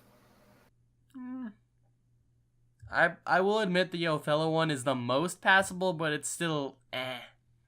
Most, even fucking considering the speaky, wordy one. I mean, I thought the way Shiritori ended was fine because they actually set it up like, oh, mantle. And obviously, if you don't know, like, atmosphere stuff, then you're kind of out of luck. But Often spear. but the biggest problem they had was, while, like, they knew stuff from another world, and while Jibril didn't know stuff from this world that they might not have known of, they might have started off of a much bigger knowledge base than Jibril did. Like, honestly, had a bigger advantage. Except for when she starts pulling out fantasy world bullshit that they don't know about either. Yep. No, but we never have any examples of that. Plus, it seems like they were having a lot of... Those were not fantasy world. That could just be, like, giant monster or whatever, and then it's good. She named it specifically. That could also be... I mean, that could be from, like, the 700 different languages she knows, I guess. It was entertaining as fuck. Yeah, like, that's all it boils down to. It was very enjoyable, but for me, there were bit plot conveniences. What? Out of all the shows that I've written stuff about, like I write notes for each show we watch for the anime homework, I think I wrote the least about this show, like per episode. Like it was definitely good, it's just that I didn't have much to say about it. The pacing is pretty good as well.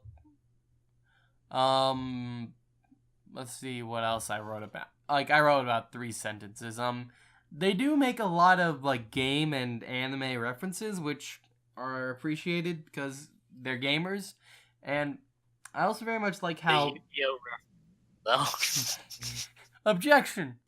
That was my favorite. There was a Yu-Gi-Oh reference? Yeah. It was on the when they're at the card. Confederation embassy and he's explaining all this stuff. He pulls out Yu-Gi-Oh cards. Oh right, They have cards. Mm-hmm. He pulls out Yu-Gi-Oh cards of all the races, and then a couple, like a minute later, you have the little, I forget her name now, but you have her, and she has a what's obviously a trap card in video games, and it's like good. Yeah. I very much like how they, like, when they're apart, they act like they would be neats and be completely fucking socially inept to everything. It's not socially inept, it's completely physically disabled. Yeah. Physically Oh, and they're socially, mentally, like, they just break down. Like, the only reason they can survive on a daily basis is because they're within, like, a 5-meter proximity to each other. They're supremely socially inept, but I feel like it's just kind of pandering to a lot of gamer culture, because there are very serious gamers out there that don't go outside. I mean, Hey, you talking about me? yeah. No, I've heard examples. Like there was like a person that was like person in like Asia somewhere that plays Clash of Clans. Oh Jesus. They're so they're so serious about it. He has like 2 iPads dedicated to it, and he also puts those iPads in bags when he takes a shower, so that way he can continually tap them so he doesn't get logged out. Because I guess if you get logged out, you're able to be attacked. Yep. So he continually taps the screens, so that way he doesn't log out, he can be hacked, and he can basically play the game. And it's just that's only what I've heard of, though. I imagine there's a lot worse examples out there people that just haven't been. People have died I know. of exhaustion from playing video games for too long. Streaming marathons of like World of Warcraft and shit. He'd rather play the I know, video games than be with me sexually. Fucking quoting that meme? Maybe. I know there were like 2 parents that were like going to sell off their children so they could continue playing games. Like, Yep. I don't know when they started playing games or when they had the time to conceive children, but Jesus. In between like their fucking while they were waiting for their timers to reset on their Clash of Clans. I think there was a WoW player who let his baby die because he was, playing WoW. Neglect. Video games, fun times. Yeah. Meant to raise the mood, not bring down the mood with baby killing. I've been playing Hearthstone for like today, because that's fun. Oh yeah, the Tavern Brawl came out. Yeah, that's the easiest Tavern Brawl I've ever played. Same here. I literally won first turn every 3 match. Like for 3 matches, first turn win. Yeah, I can see that. I got fucking what's the offensive maneuver, Elite Star Seeker, coin Elite Star Seeker. Mm-hmm. Literally just conceded after that. The Tavern Brawl this week is you get 4 copies of legendaries in your deck, and then I believe there are 6. Does that add up? No. Yeah, it does. And then I believe there are. Wait, no, it wouldn't be 6. I think there's like 2 or 3 offensive maneuvers in your deck, which reduces the cost of the next legendary you play by 3, and all other copies of that legendary by 3 as well. So that's how So what you are the can other play. 14 cards? Legendaries or offensive maneuver. No. There's 4 things of 4, which is, 16. Oh no, there's more than 4. Isn't there? Mhm. I thought there was 4 of each. There are 4 of each legendary, but it's not just 4 sets. I believe it's... I had it in my head there was 4 for some reason. I know, I thought the same thing as well, but there are 6 sets of 4 legendaries, and then I think the rest are offensive maneuvers. Yeah, it's fun. It's easy. Easy fucking pack. Yeah. Very much so. Oh, yeah, you were talking about anime. Uh-huh. Well, there's not much to talk about it. Really, it's just I recommend it. Go watch it. You're going to have a good time. If you can get past 11-year-old panty shots. And plot conveniences.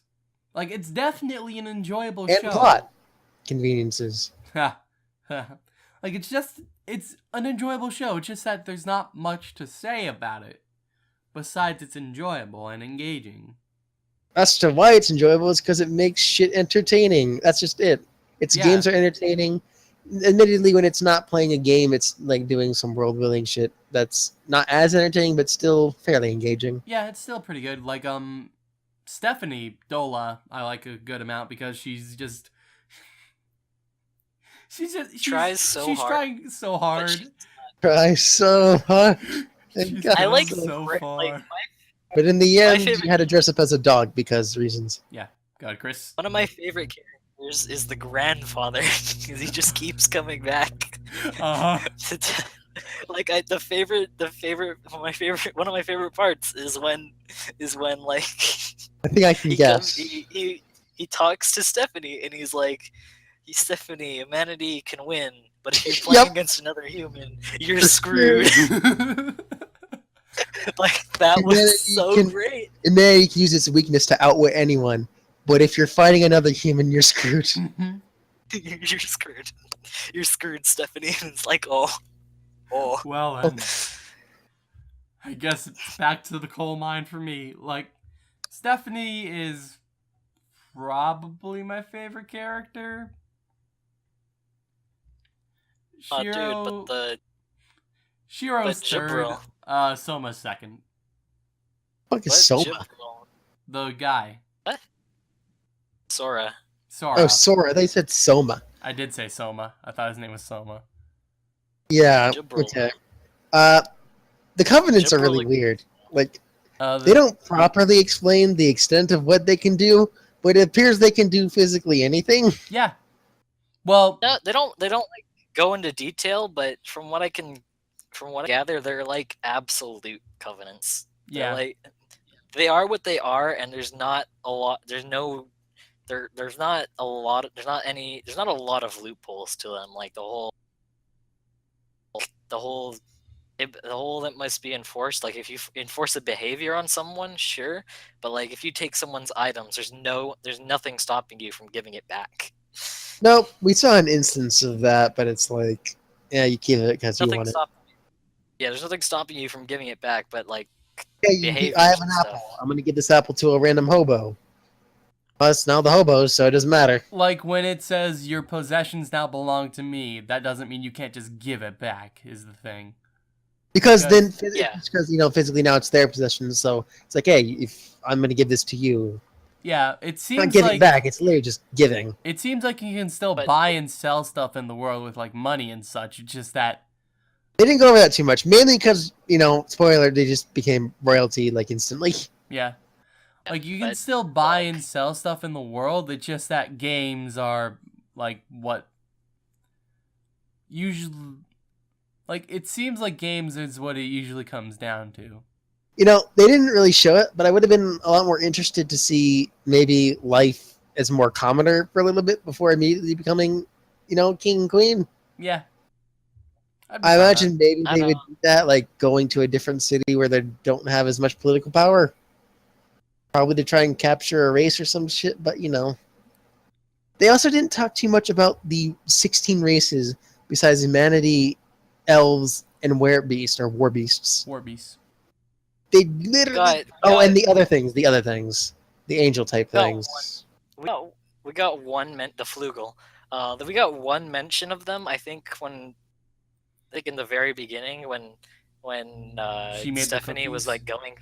Yeah. Yeah, made the cookies and was going through them, but I think that's legitimately the extent to which Like it was 75% of them. It was explained. extremely brief. Why do we only see one Flugel? Like only Gibril. Because the rest of them are on that floating thing.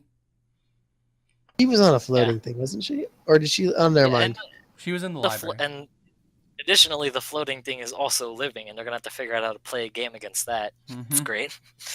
Play in a game of tic-tac-toe. It would work. They have to play like mental tic-tac-toe, can actually think. No, you touch a stick with a pencil.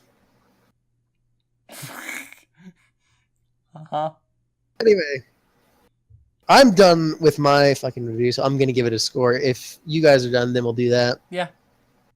Yeah, or if you have anything else to talk about. All right.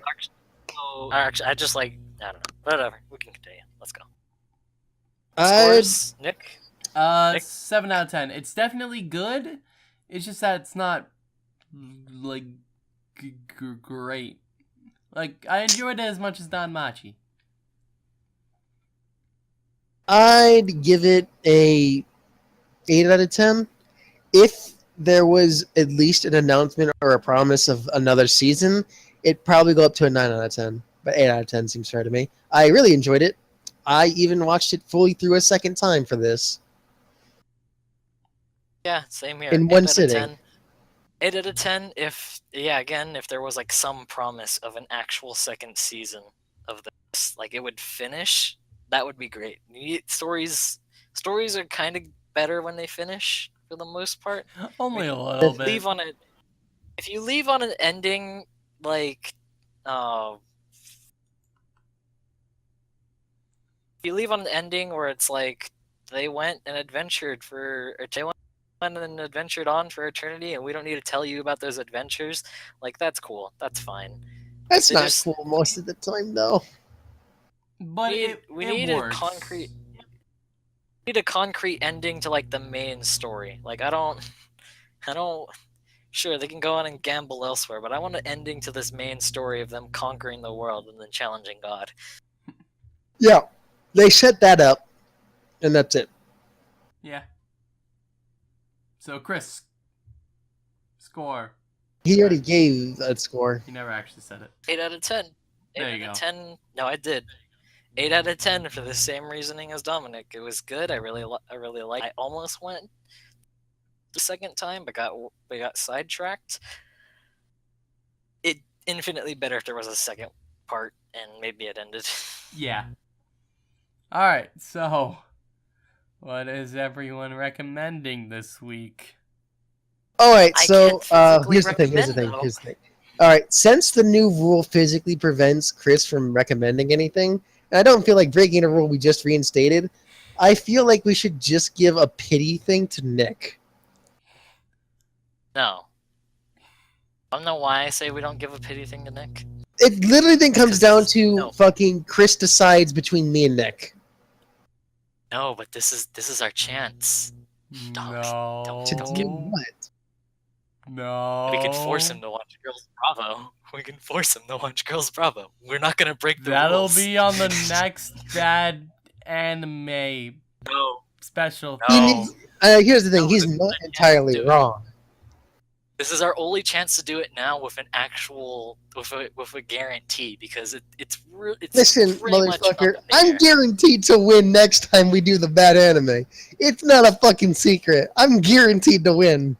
Yeah. It's hard to imagine that you do, even if you do choose Girls Bravo, but I imagine somehow.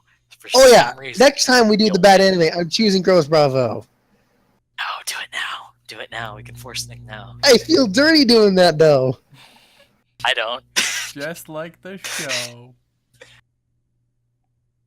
I don't. You should do it now. It's okay. I think, though, we should give Nick the pity.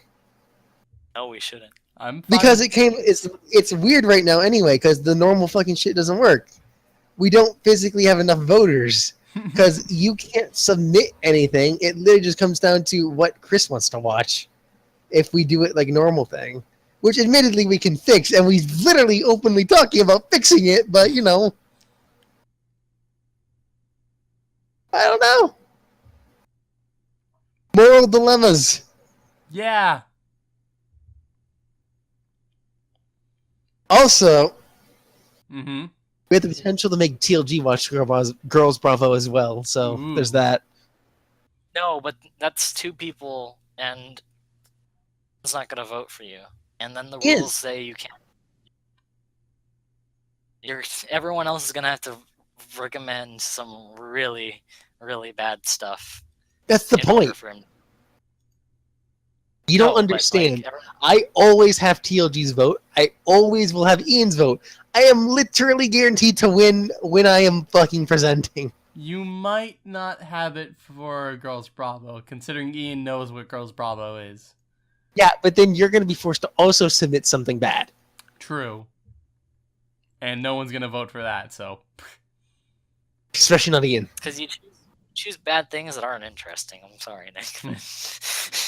I chose Yeah, them because thing. they're I don't- bad. That's why. They're bad for I a think reason, Chris. the system just doesn't work this time. So I think we say, for now, just give Nick the pretty vote until we get the crew back and the system works again.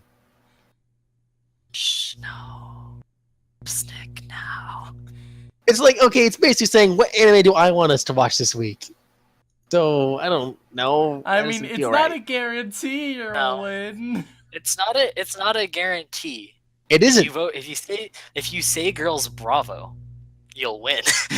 I'm gonna say you'll win. So, it's you have a high basically chance like of this. winning if you say Girls Bravo, you have a high chance of winning. Basically it just comes down to me. So basically, I either go with Chris's idea and I win and keep my record, or I go against Chris's idea and he spites me and picks Nick's and ruins my record. Actually, you know what? We'll change the rules up this time as well. You get to recommend 3 animes. The What? fuck? That's too many. First off, I don't have 3. I have 3. Not Fuck you. you don't have to watch them all. You get to I recommend. know. I mean, I 3? literally don't have 3 that I can recommend. Do you have 2? No.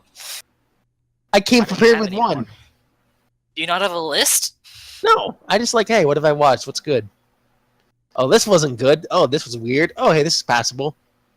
Like I legitimately have a list of stuff I want to watch. I know Nick does as well. He Oh, has tabs open of what he wants to. He has tabs of what he wants to watch right now And too. they're ancient. They're from like 2014. Huh? What about 2014? That's how old those tabs are. So Does your tell- Google Chrome ever update? It does. Just do the recently closed shit. Yeah. I pray it breaks on you. in fun spirit, fact, in spirit, one of those the tabs are one of the So tabs is actually why from did this- like 2011. I mean, Oh, fuck you. Have you not switched computers? no, I have. It's just that it's saved between the computers, like the tabs. Wow, Google's reliable. Yeah, I know. That's why No, I we'll use get- it. yeah, it is reliable. Wow. No, I mean we Good could just job, give Google. you like. We could just give you like 10 minutes to go find something. I mean, what are we gonna do in the meantime? I mean, okay, let's just hypothetical here. We submit, me and Nick submits, you know, a total of 6 anime. What's the voting bucking balance like at that point? You each get 1 vote, and you get to vote for one of the opposing animes, and then I get 1 vote. And then the point when we have 3 different animes, each with 1 vote? We watch all 3. That's I mean, you guys are gonna That's a have big enough fucking time because I'm gonna be on a boat for a while.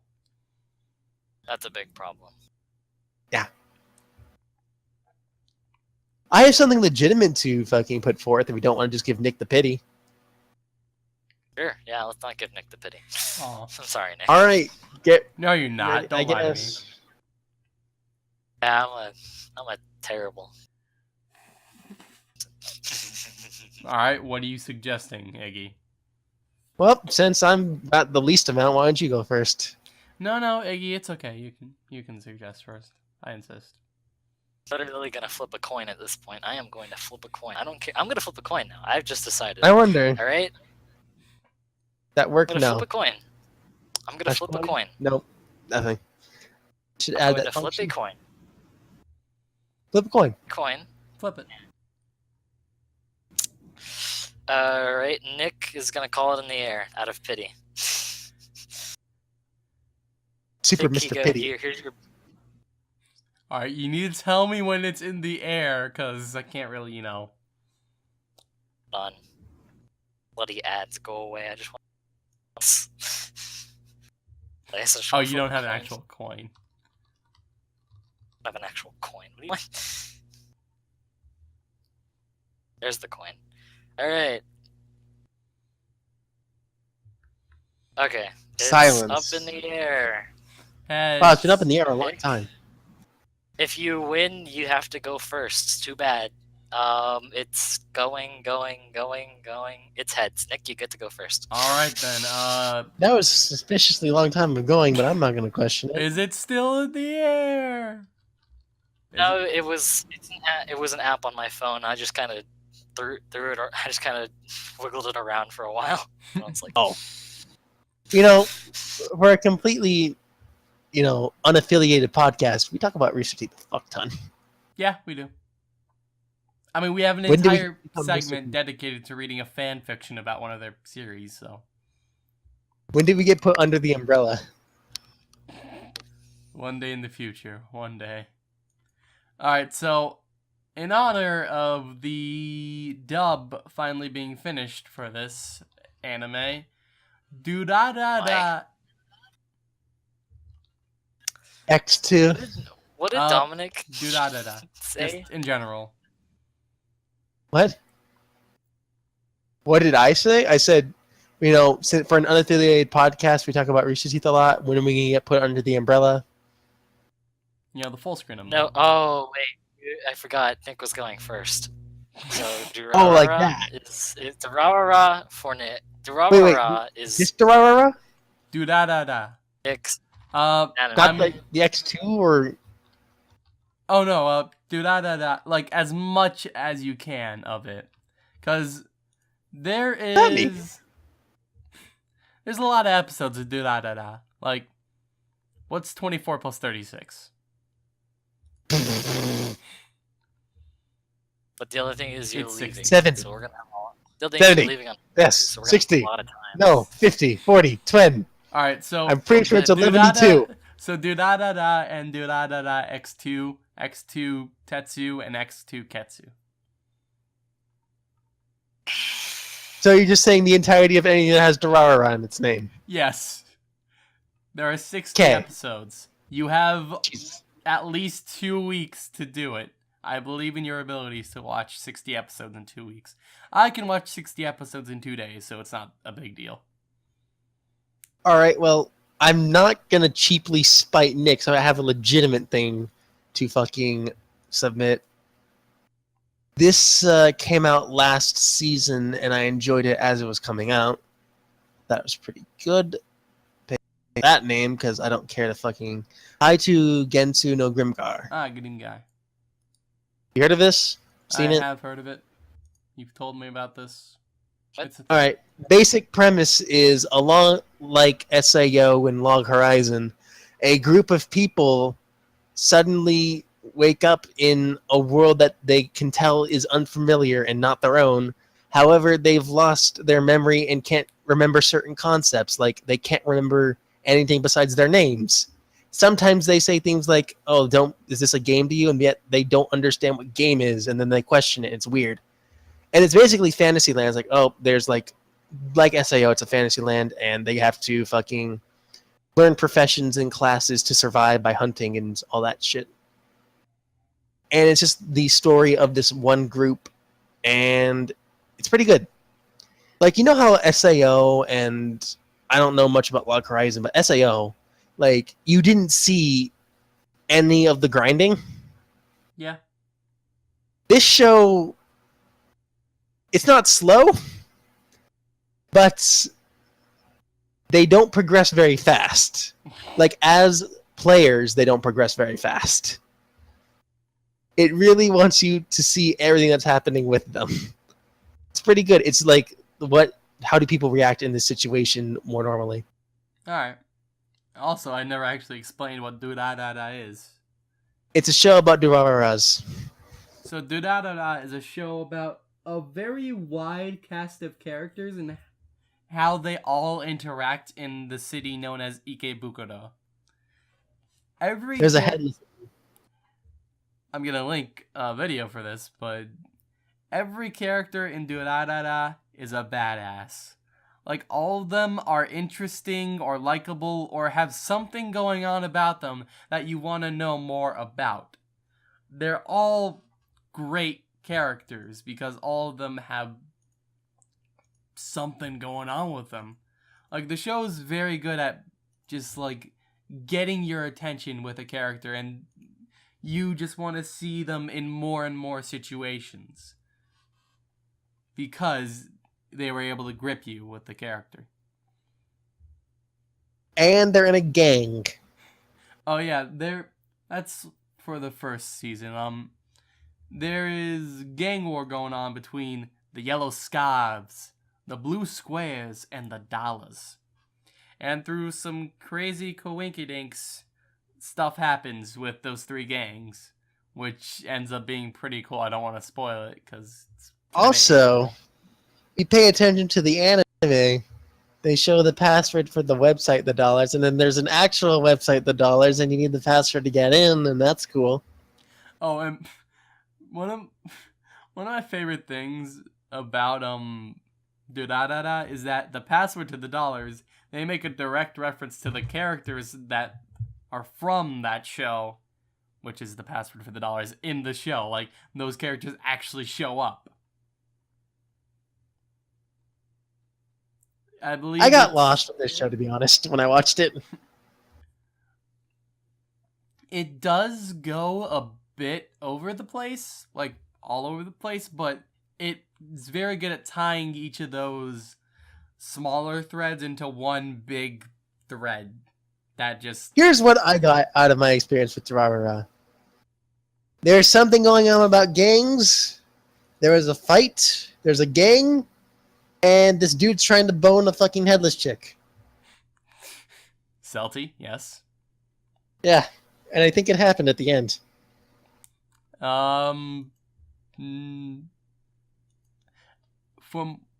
It might happen in Ketsu, but I'm not sure.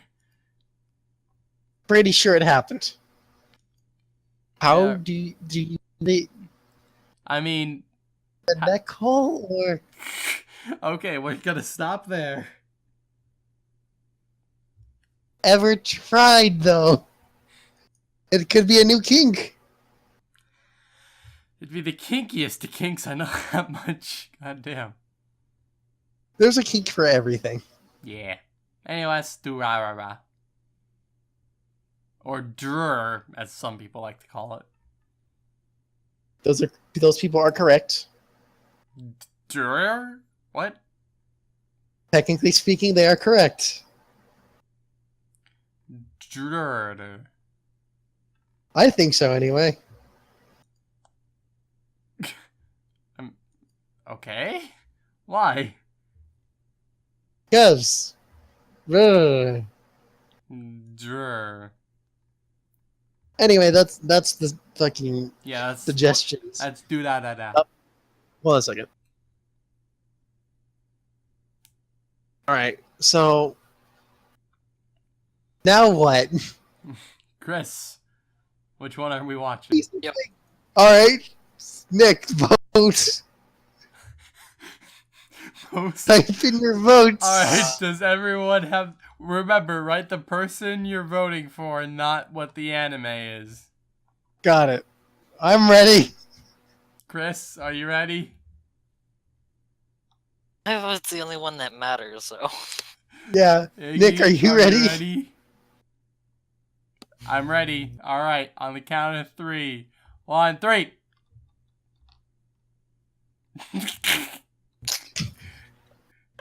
That doesn't count. Not Nick. Well, it seems we're at a tie. Chris? All right. Well, what's the tiebreaker? Chris is the tiebreaker. What the fuck? I just said we should just give you the pity vote.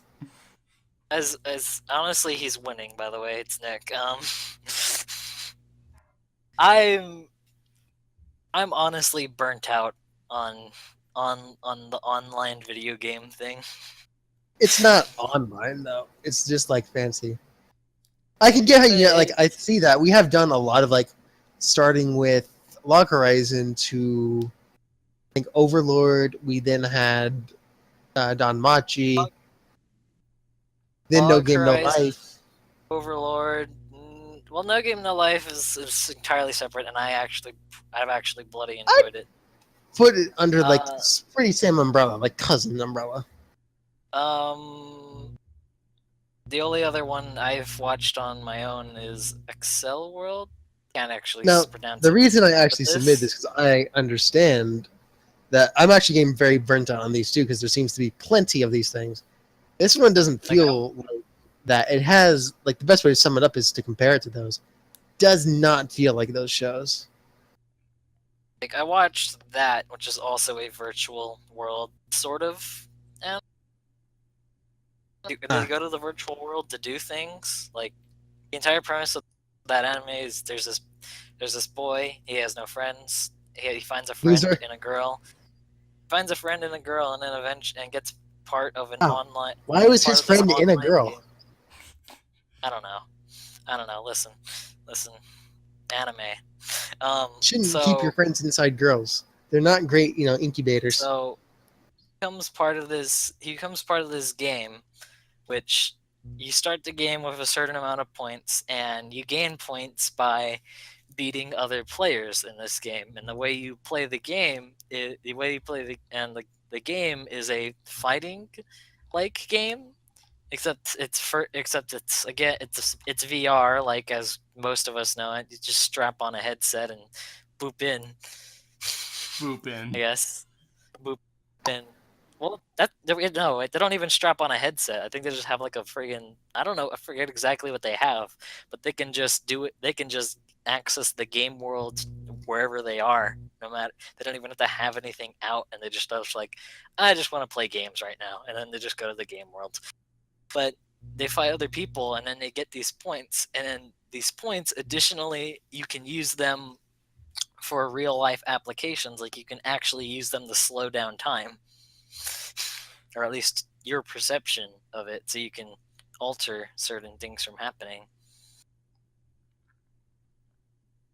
Or use it to your advantage in sports. And I watched that. Again, it was another anime and that didn't have an ending. Like, they had a set goal that they were going to do, but then they didn't go do it, and it just kind of like, please kill me. Why? Why can't animes just end?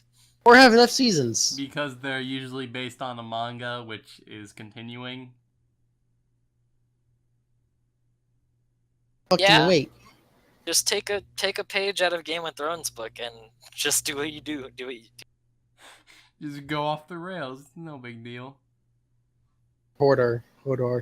So did I win?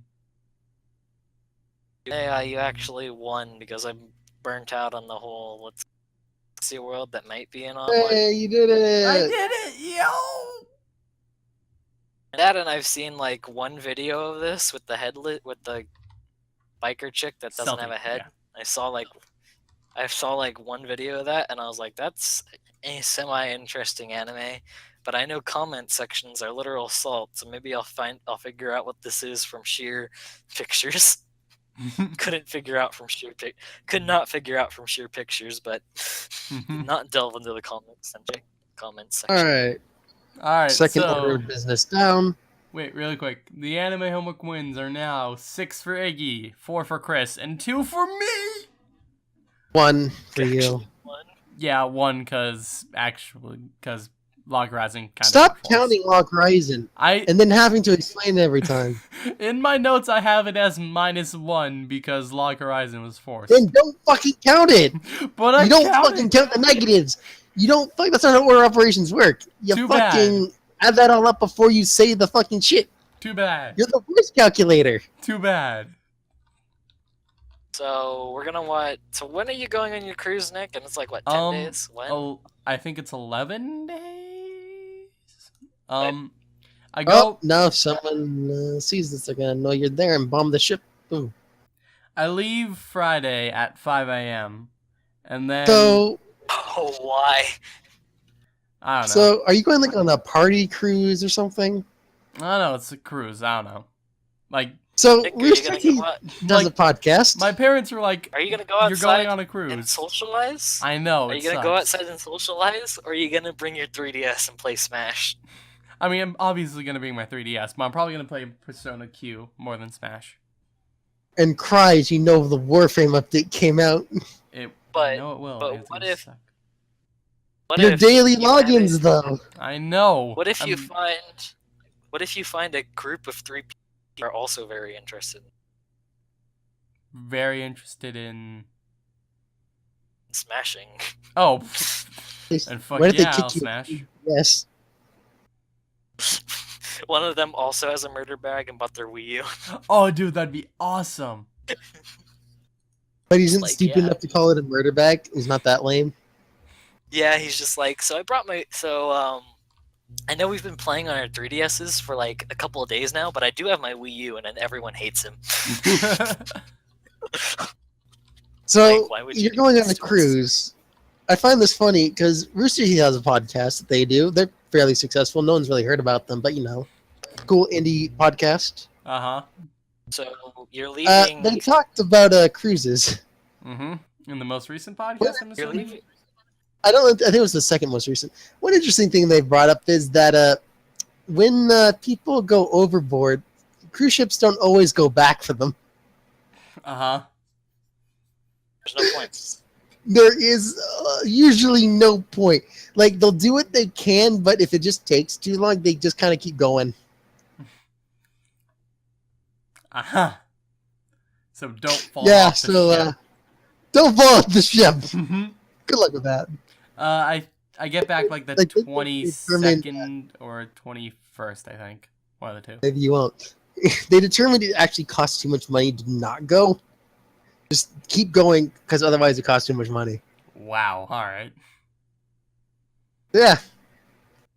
Like, do they send a rescue crew, or... Usually no. So you just fucked Pretty much. in the middle of the ocean. All sighting source from Rooster Teeth. That's all I know. Wow, alright. So, fan fiction reading. Let's do that, because we're currently at 3 hours, 37 minutes in the podcast. What chapter were we on? I forget. Hear anything you said, but if it's about the fucking fan fiction reading, I'm about to pass out, so maybe we should just not. I guess. We literally spent fucking 3 hours and like 37 minutes. talking about other We're shit. on chapter 9. Do that dance. It's a short chapter. I can just read it. It's fine. Quit quickly, fuckboy. Alright.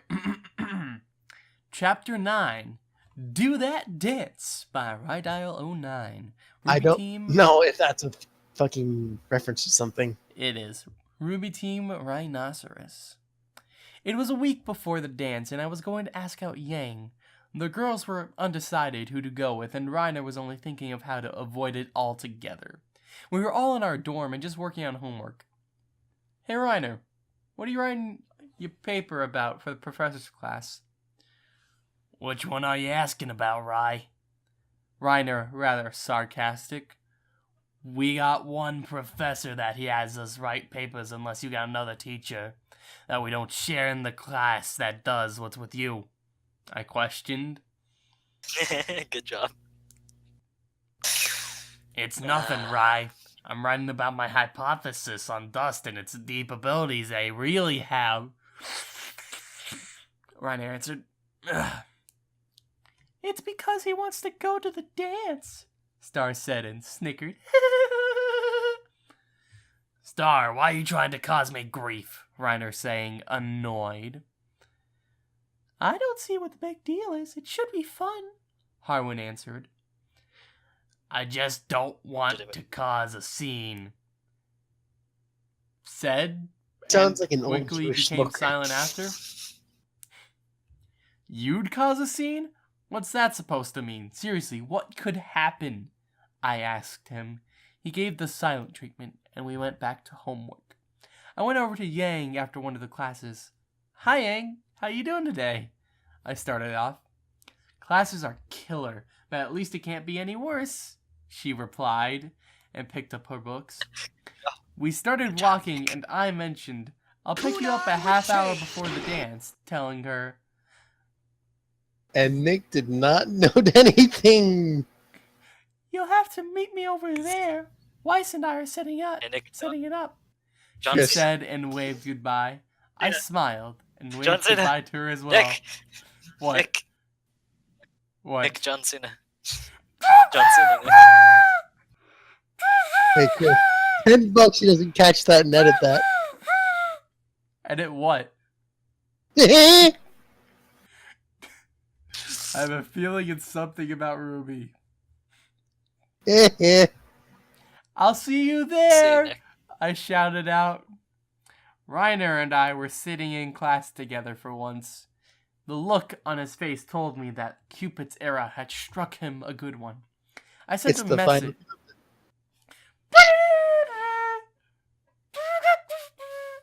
I sent a message so we wouldn't get caught by the right professor. into it. What's with the lovey-dovey look, man? He read the message and tried to change his face while typing it up. The reply. I don't know what you're talking about, Rye. I'm perfectly fine, as you can see. In his reply, it said. I peeked over to notice the blush of embarrassment on his face. I think otherwise, honestly, we've been a team for quite some time now. I think of you guys as the brother and sisters I never had. I finished and sent it to him. He composed himself and sent the message saying, That's nice of you, man, but I don't feel like talking about it.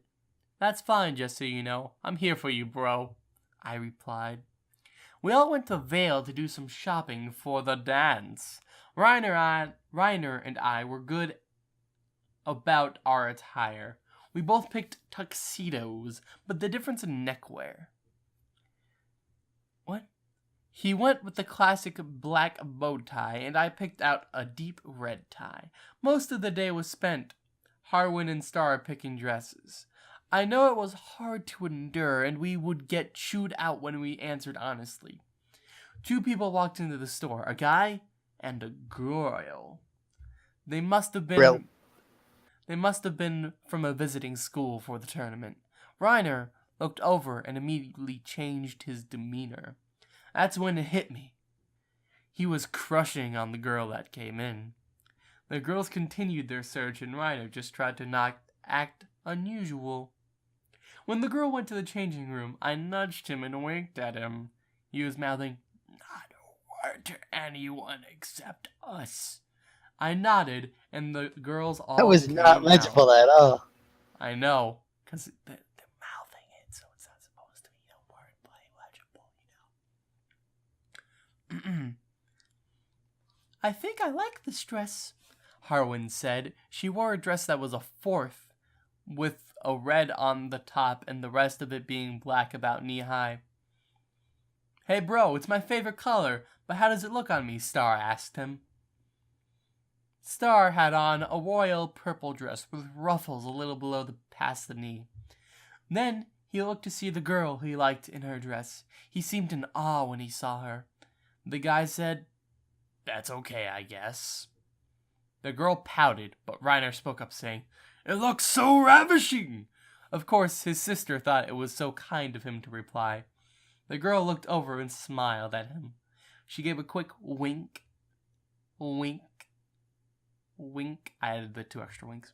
After we left the store, that Reiner seemed to be floating in the air. Reiner, I need you for something. Come with me, please. I requested of him.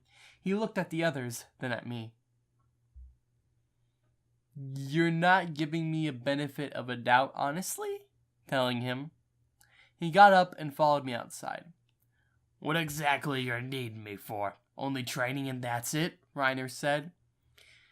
Have I told you how you're like a brother to me? I asked him, and pat him on the shoulder. Reiner looked puzzled, but responded, Some brother you've been, Rye.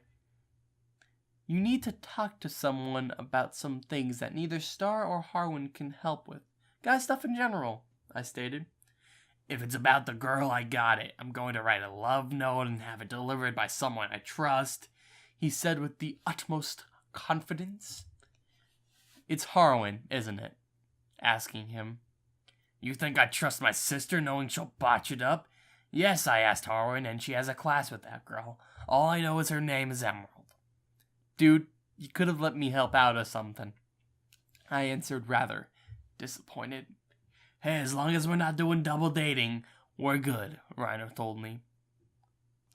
Alright then. I'm here if you need anything, just so you know. Telling you. The telling you was him telling him.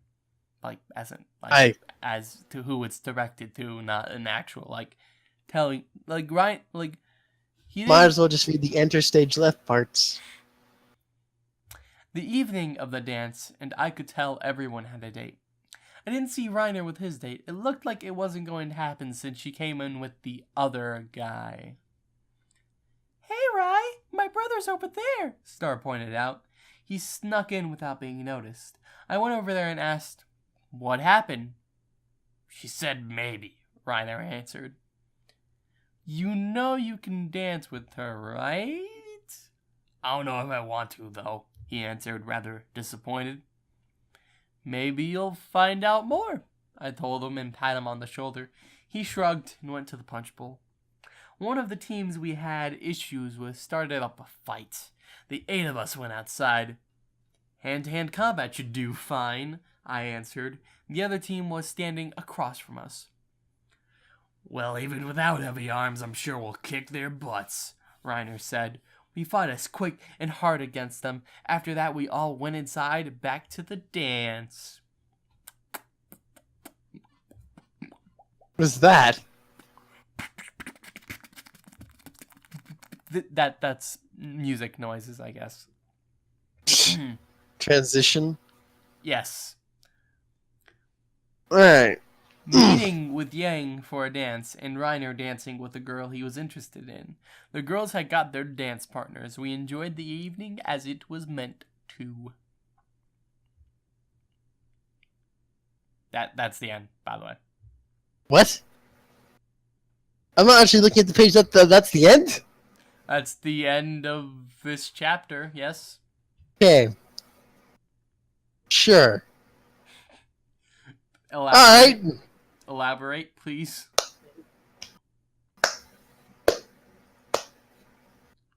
Please, elaborate. I'm good. I'm good. No, please, go into great detail.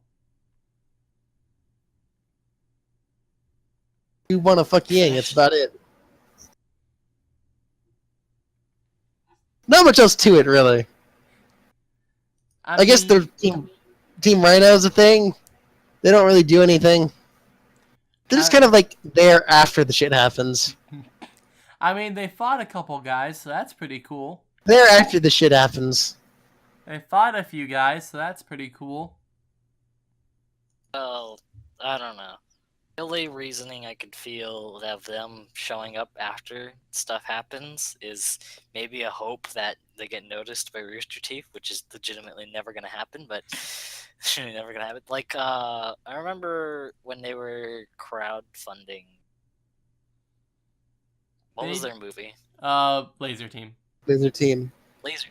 When they were crowdfunding Laser Team, one of the tiers of funding was that you were going to visit Rooster Teeth, specifically the animation department, and talk with Monty and Miles Luna about a background team for Ian.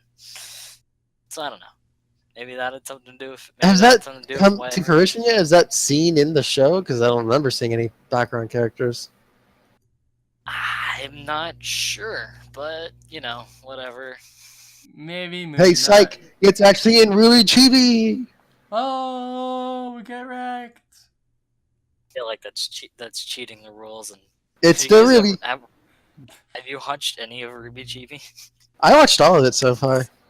I watched the It's- first episode and then didn't continue it. Why did it get worse? It's something. It's like Ruby shorts that It's there. it's there, and I feel like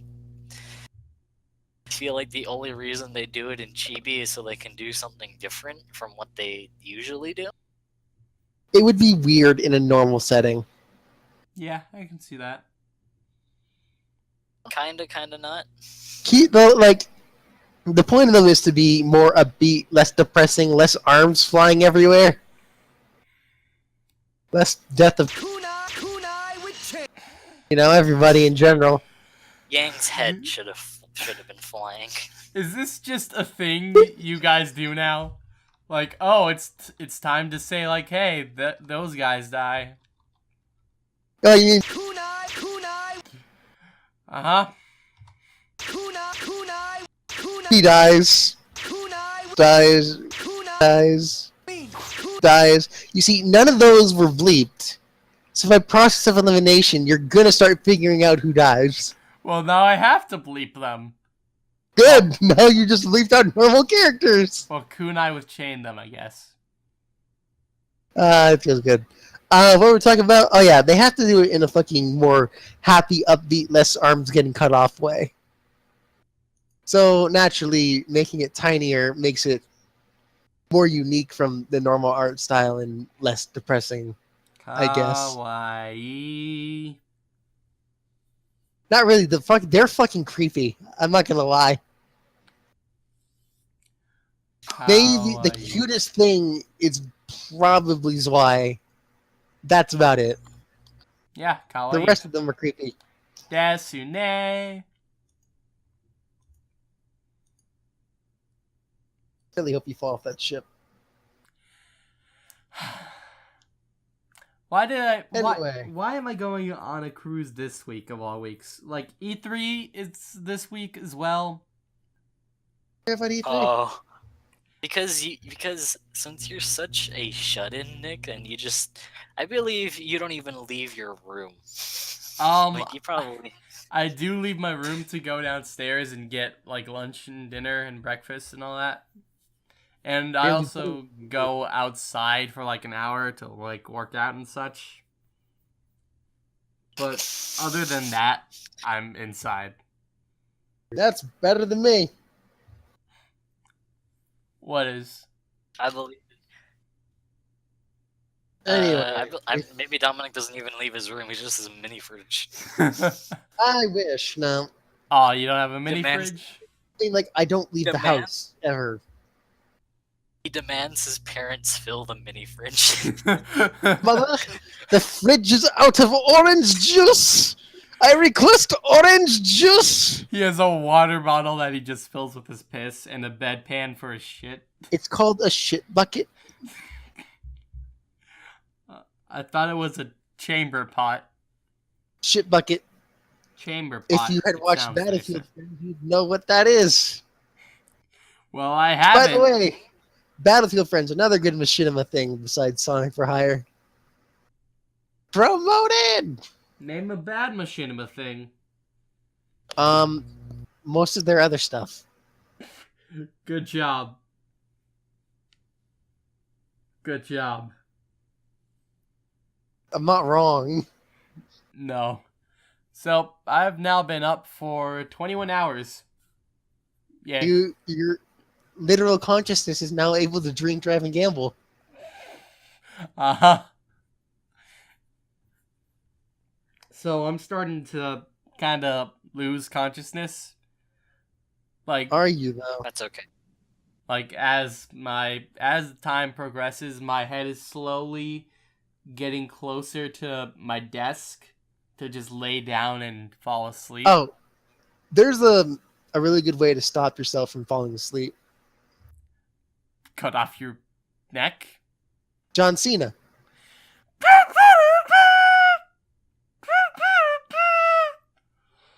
You thought you saw what was coming, but you can't see that coming. Because you can't see him. You can't see John Cena. Not till it's the final countdown.